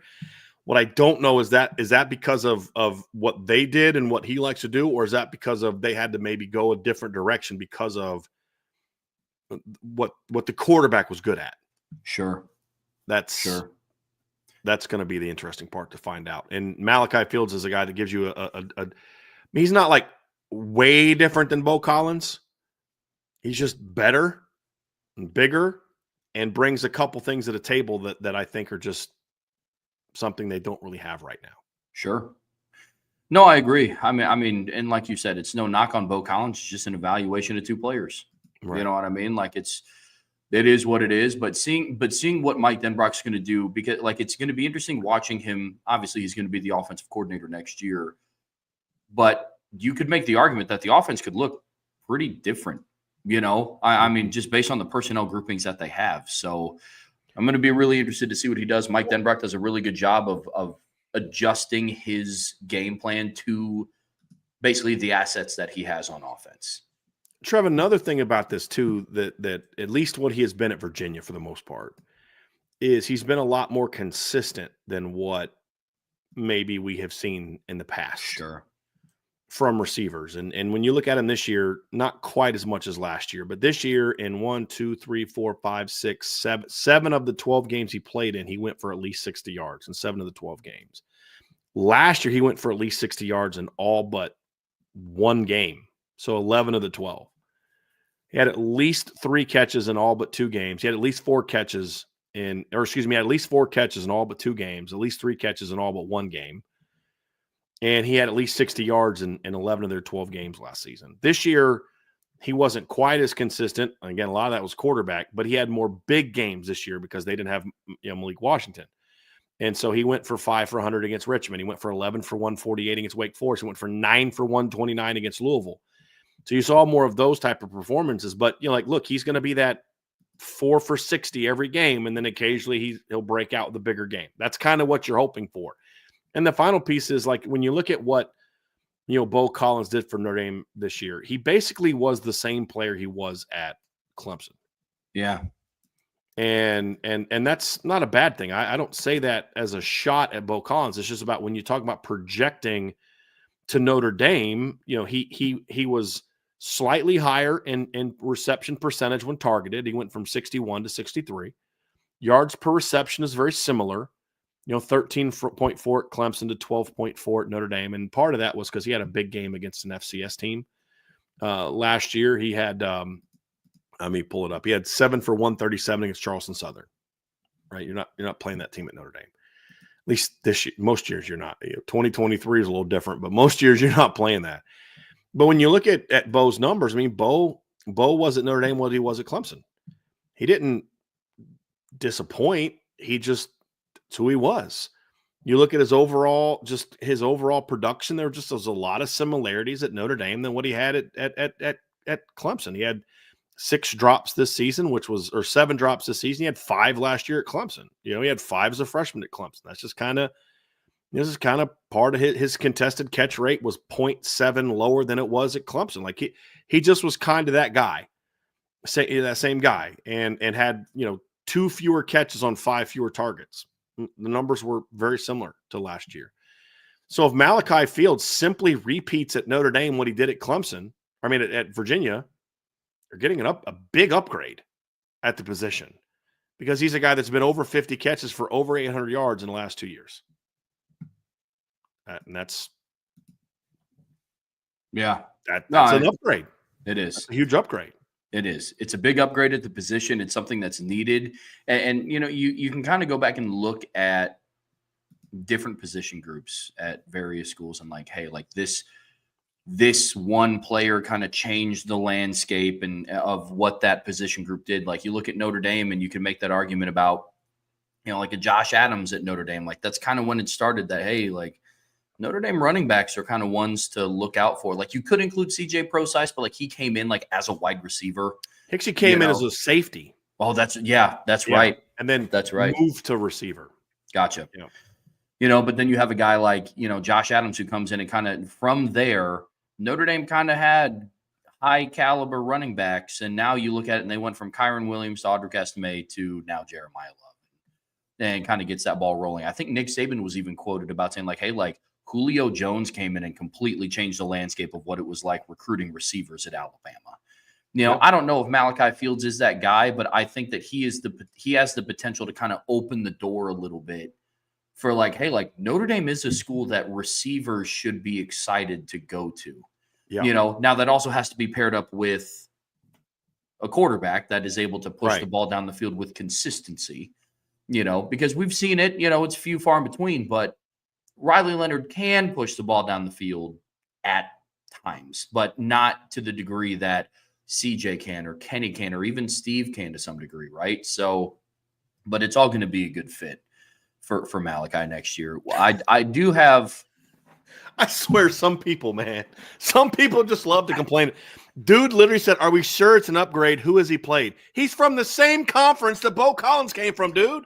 Same conference." I mean, I'll tell you, he played Notre Dame secondary. That's who he played. Same league. Yes, and he had 4 catches for over 80 yards against Notre Dame. Yeah. Like what? Who has he played?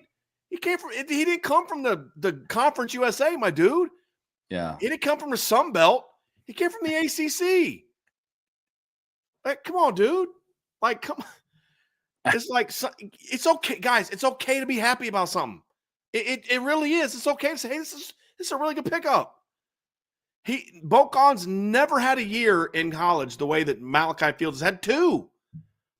Bo Collins most yards, and I like Bo. Bo's done some good things for Notre Dame. I don't know that they beat Texas A&M without Bo Collins.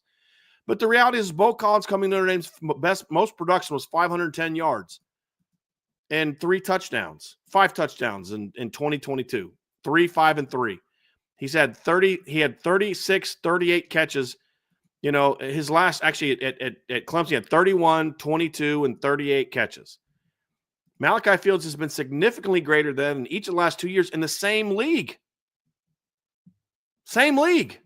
So you don't know where he's coming from, who's he played, the same teams that Bo Collins played, and Notre Dame, where he had 4 catches for over 80 yards. So this is a good football player. And anyone that watches this film says, this is a really good football player. Mm-hmm. Is he Randy Moss? Is he Jeremiah Smith? No, because if he was, he'd be going pro. He'd be a top 10 NFL draft pick. This is a darn good football player who's going to come to Notre Dame and have better, even if Riley Leonard was your starting quarterback, would have significantly better quarterback play than what he's had the last 2 years at Virginia. Significantly so.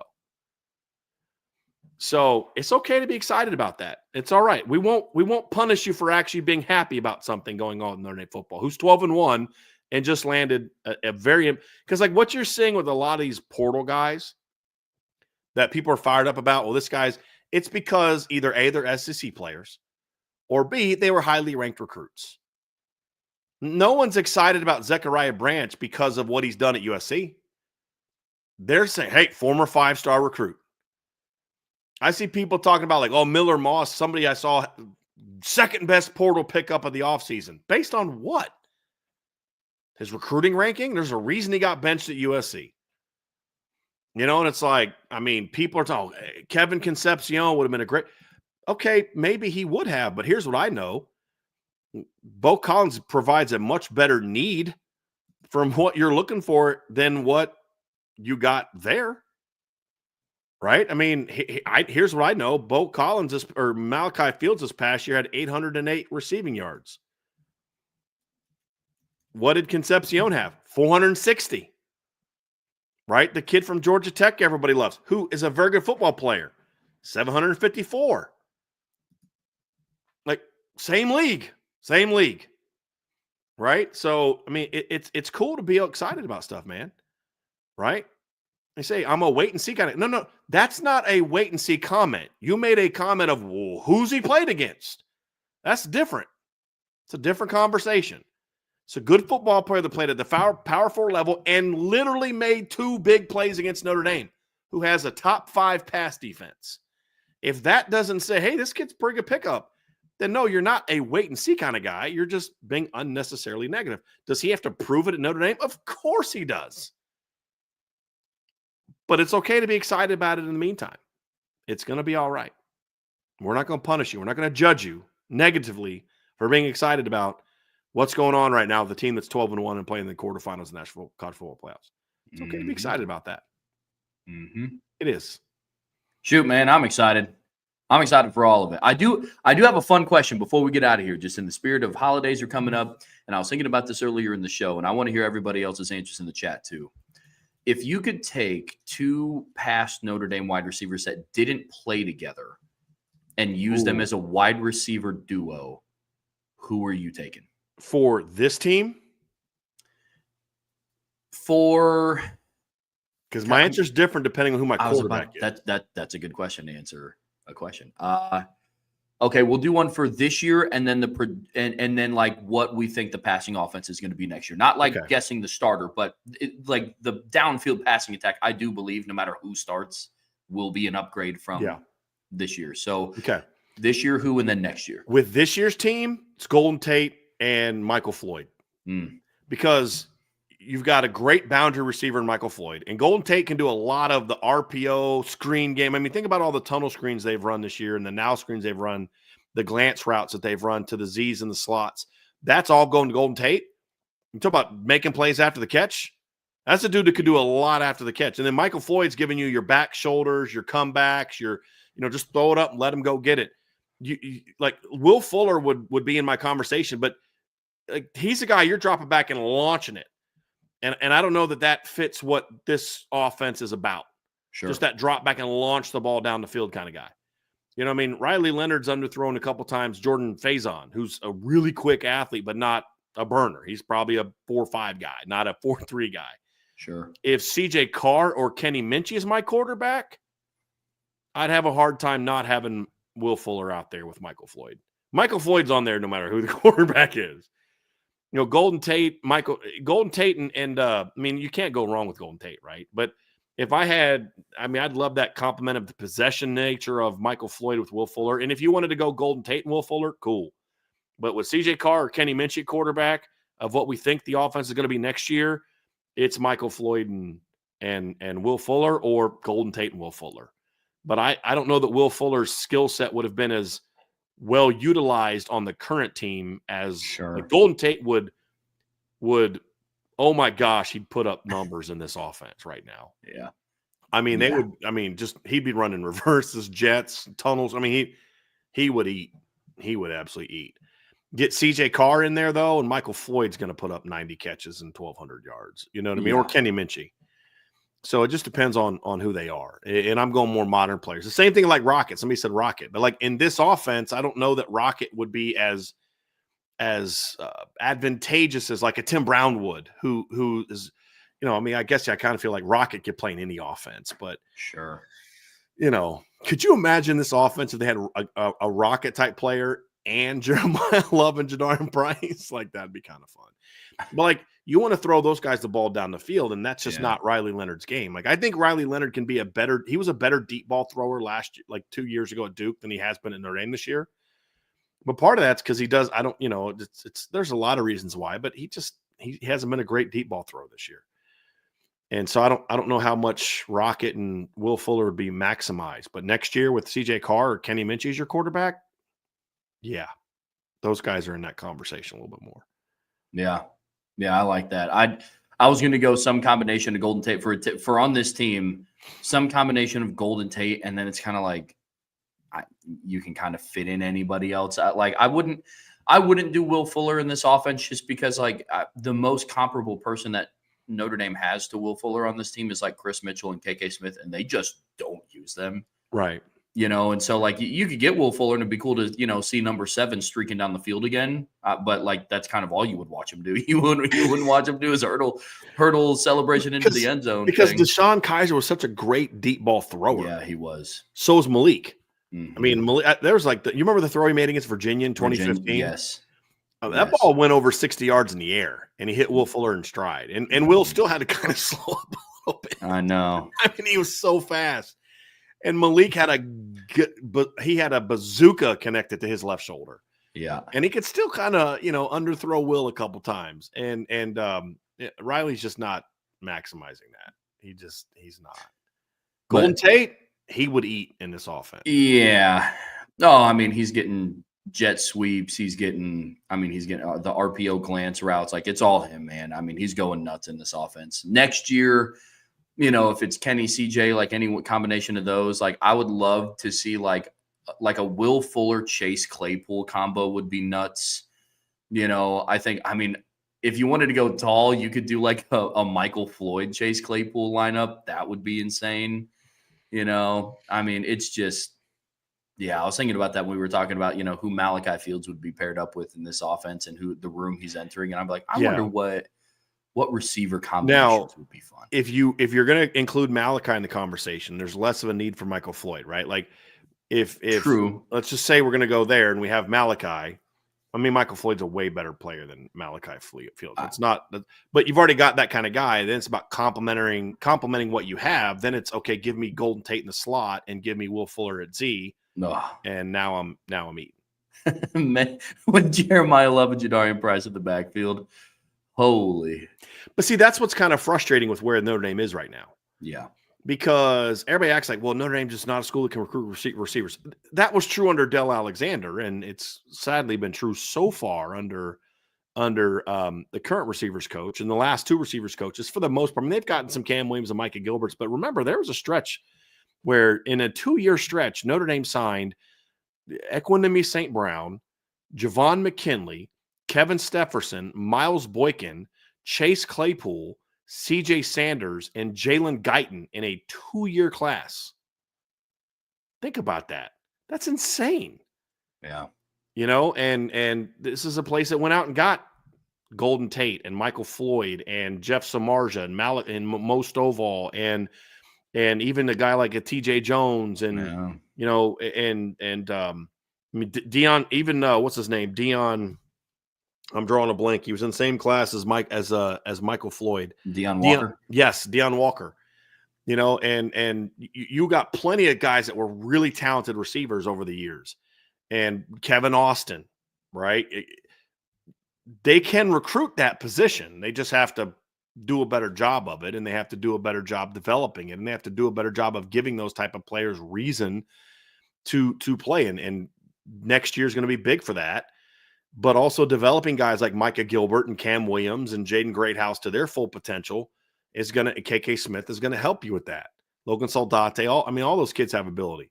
You're going to have to start developing your own receivers if you want to recruit that position better. That's a reality. But Notre Dame can recruit receiver better than it has. Michael Floyd was a 5-star. ESPN had Golden Tate ranked high, but most of those guys weren't like elite top 25 to 30 guys. They weren't Julio Joneses and AJ Greens outside of Michael Floyd.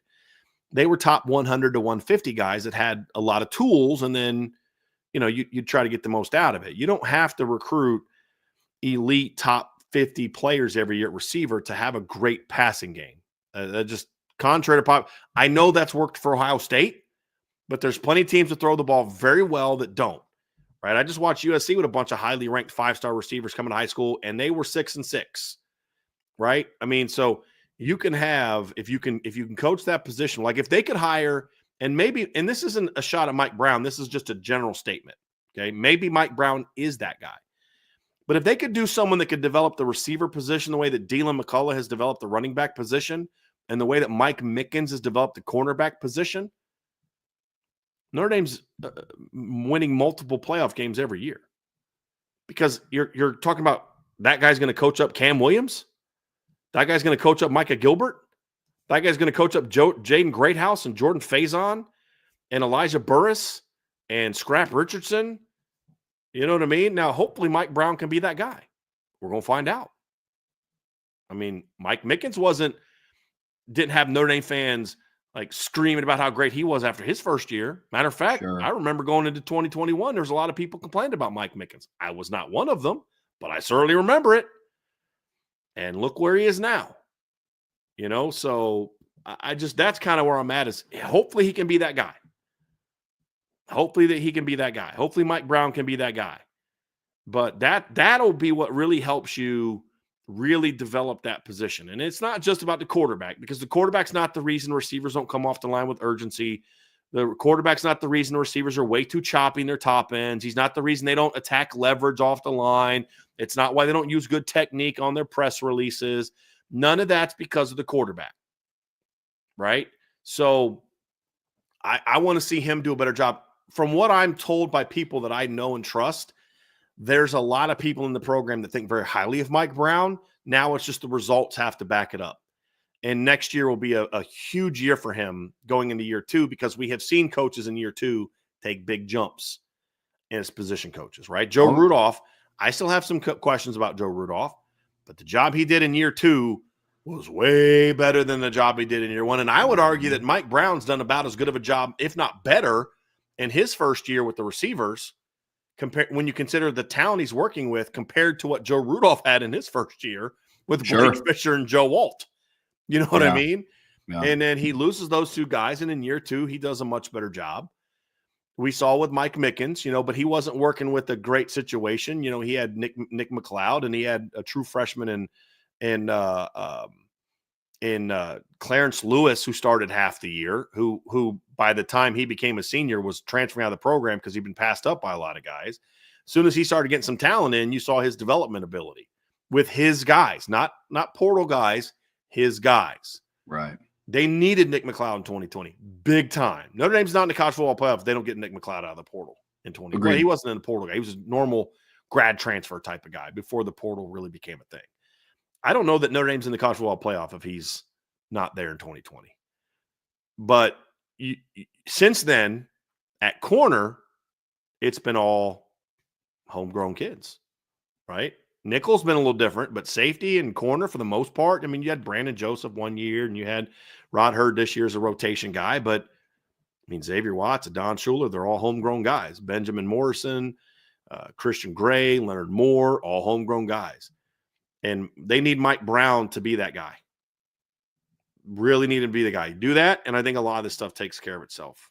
And as you get better at more pure passers of quarterback, whether that's Kenny Minchie, whether that's Steve Angeli, whether that's CJ Carr, whether that's Blake Hebert, whether that's Noah Grubbs, or several of them in succession, right?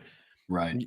Your quarterback play's got to get better, right? I mean, it's got to be more of a fit of what Mike Denbrock wants, but there's a lot of things you could say Riley's got to do a better job there. Riley's got to do a better job there. But there's a lot of things that I'm critiquing this receiving room for that has nothing to do with the quarterback. Nothing. They've got to do their jobs better, and it's up to Coach Brown to get it better, so you don't have to rely on going out and getting portal guys every year in hopes of, either giving you impact players or giving you protection in case your younger guys don't pan out. You're just like, look, we're rolling, man. We know that. You never hear Notre Dame associated with transfer with portal running backs. You haven't heard a peep in the last 2 years about Notre Dame being associated with a transfer with a portal corner, a pure outside corner. Yeah. Like transfer portal O-line. Right. You hear Notre Dame mention any linebackers? Nope. You know what I mean? It's like you want receiver to get there to where it's okay to go get a Malachi Fields, but like that's it. He's that missing piece. And the rest of your guys are rolling. And hopefully Mike Brown can get them there next year. Really, really hoping he can. Yeah, I agree. I'm with you. Has the potential to do it. The receiving room has a potential to get there. And next season, I think Malachi Fields is going to come in and turn a lot of heads with what he's able to do for this program. And I'm going to be interested to hear some of the stories of not only what he does on the field, but what he does off the field to kind of help bring people along with him, right? Those have been the best transfer portal additions. Like Jordan Clark has came in and he loves Notre Dame.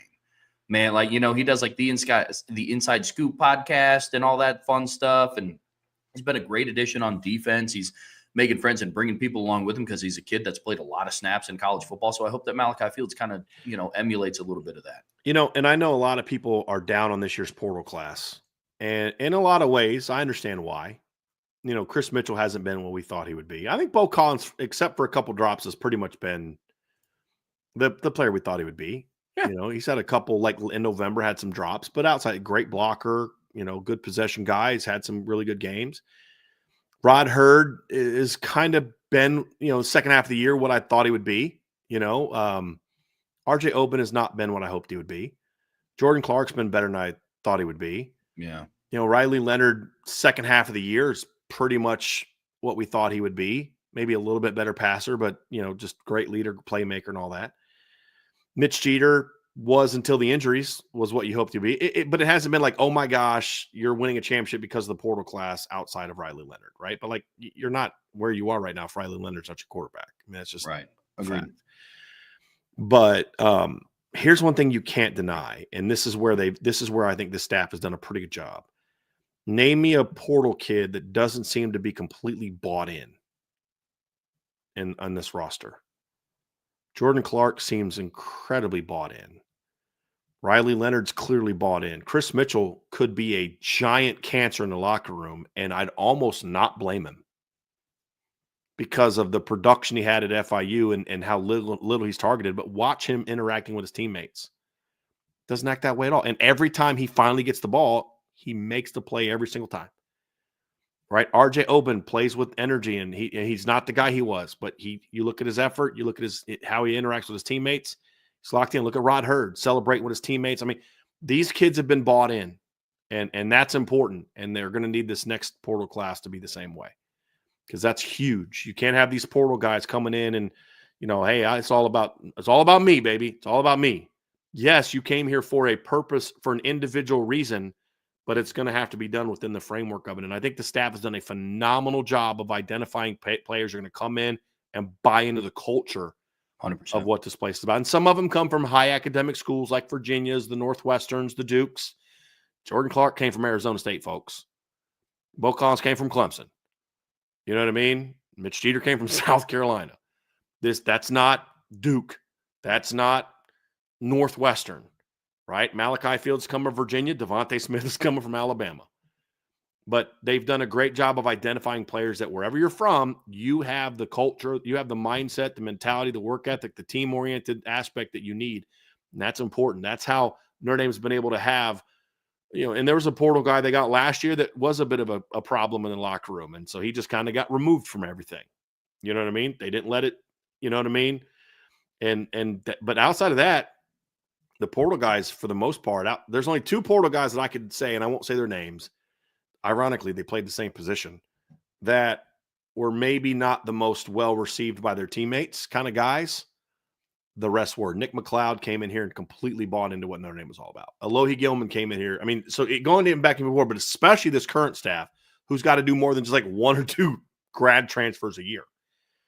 And I think that's a big piece to this puzzle too. It's very important, and you got to hope that Malachi Fields is going to be the next in line in that regard. Absolutely. Couldn't agree more.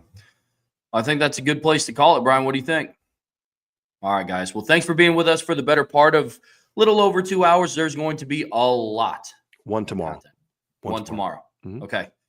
1 o'clock tomorrow? Mm-hmm. Fantastic. So Brian and I will be going live at 1 o'clock tomorrow, and we're going to start breaking down this Sugar Bowl matchup between Notre Dame and Georgia. We're going to be looking at everything at a high level. But in order to stay in the now and you understand what's going on, make sure to hit that like button, that subscribe button, hit that notification bell so you know when we go live. Share this podcast with your friends and family and anybody that you know loves Notre Dame as much as you do. Best way to support us, like I said, is subscribe to us at boards.irishbreakdown.com. That's where we're going to put out all of the content. There's going to be film breakdowns, various articles, and we're working on different ways to do things exclusively for board members. So really excited for all the things that are going to be coming out. If you're traveling for the holiday, please travel safe. wherever you're headed, enjoy time with friends and family because Christmas Eve is tomorrow. But with it being Christmas Eve, Brian and I'll be back tomorrow at 1 o'clock. So until then, it's my man Brian. I'm Trevor Trobers. We will see you back here tomorrow on the Irish Breakdown podcast.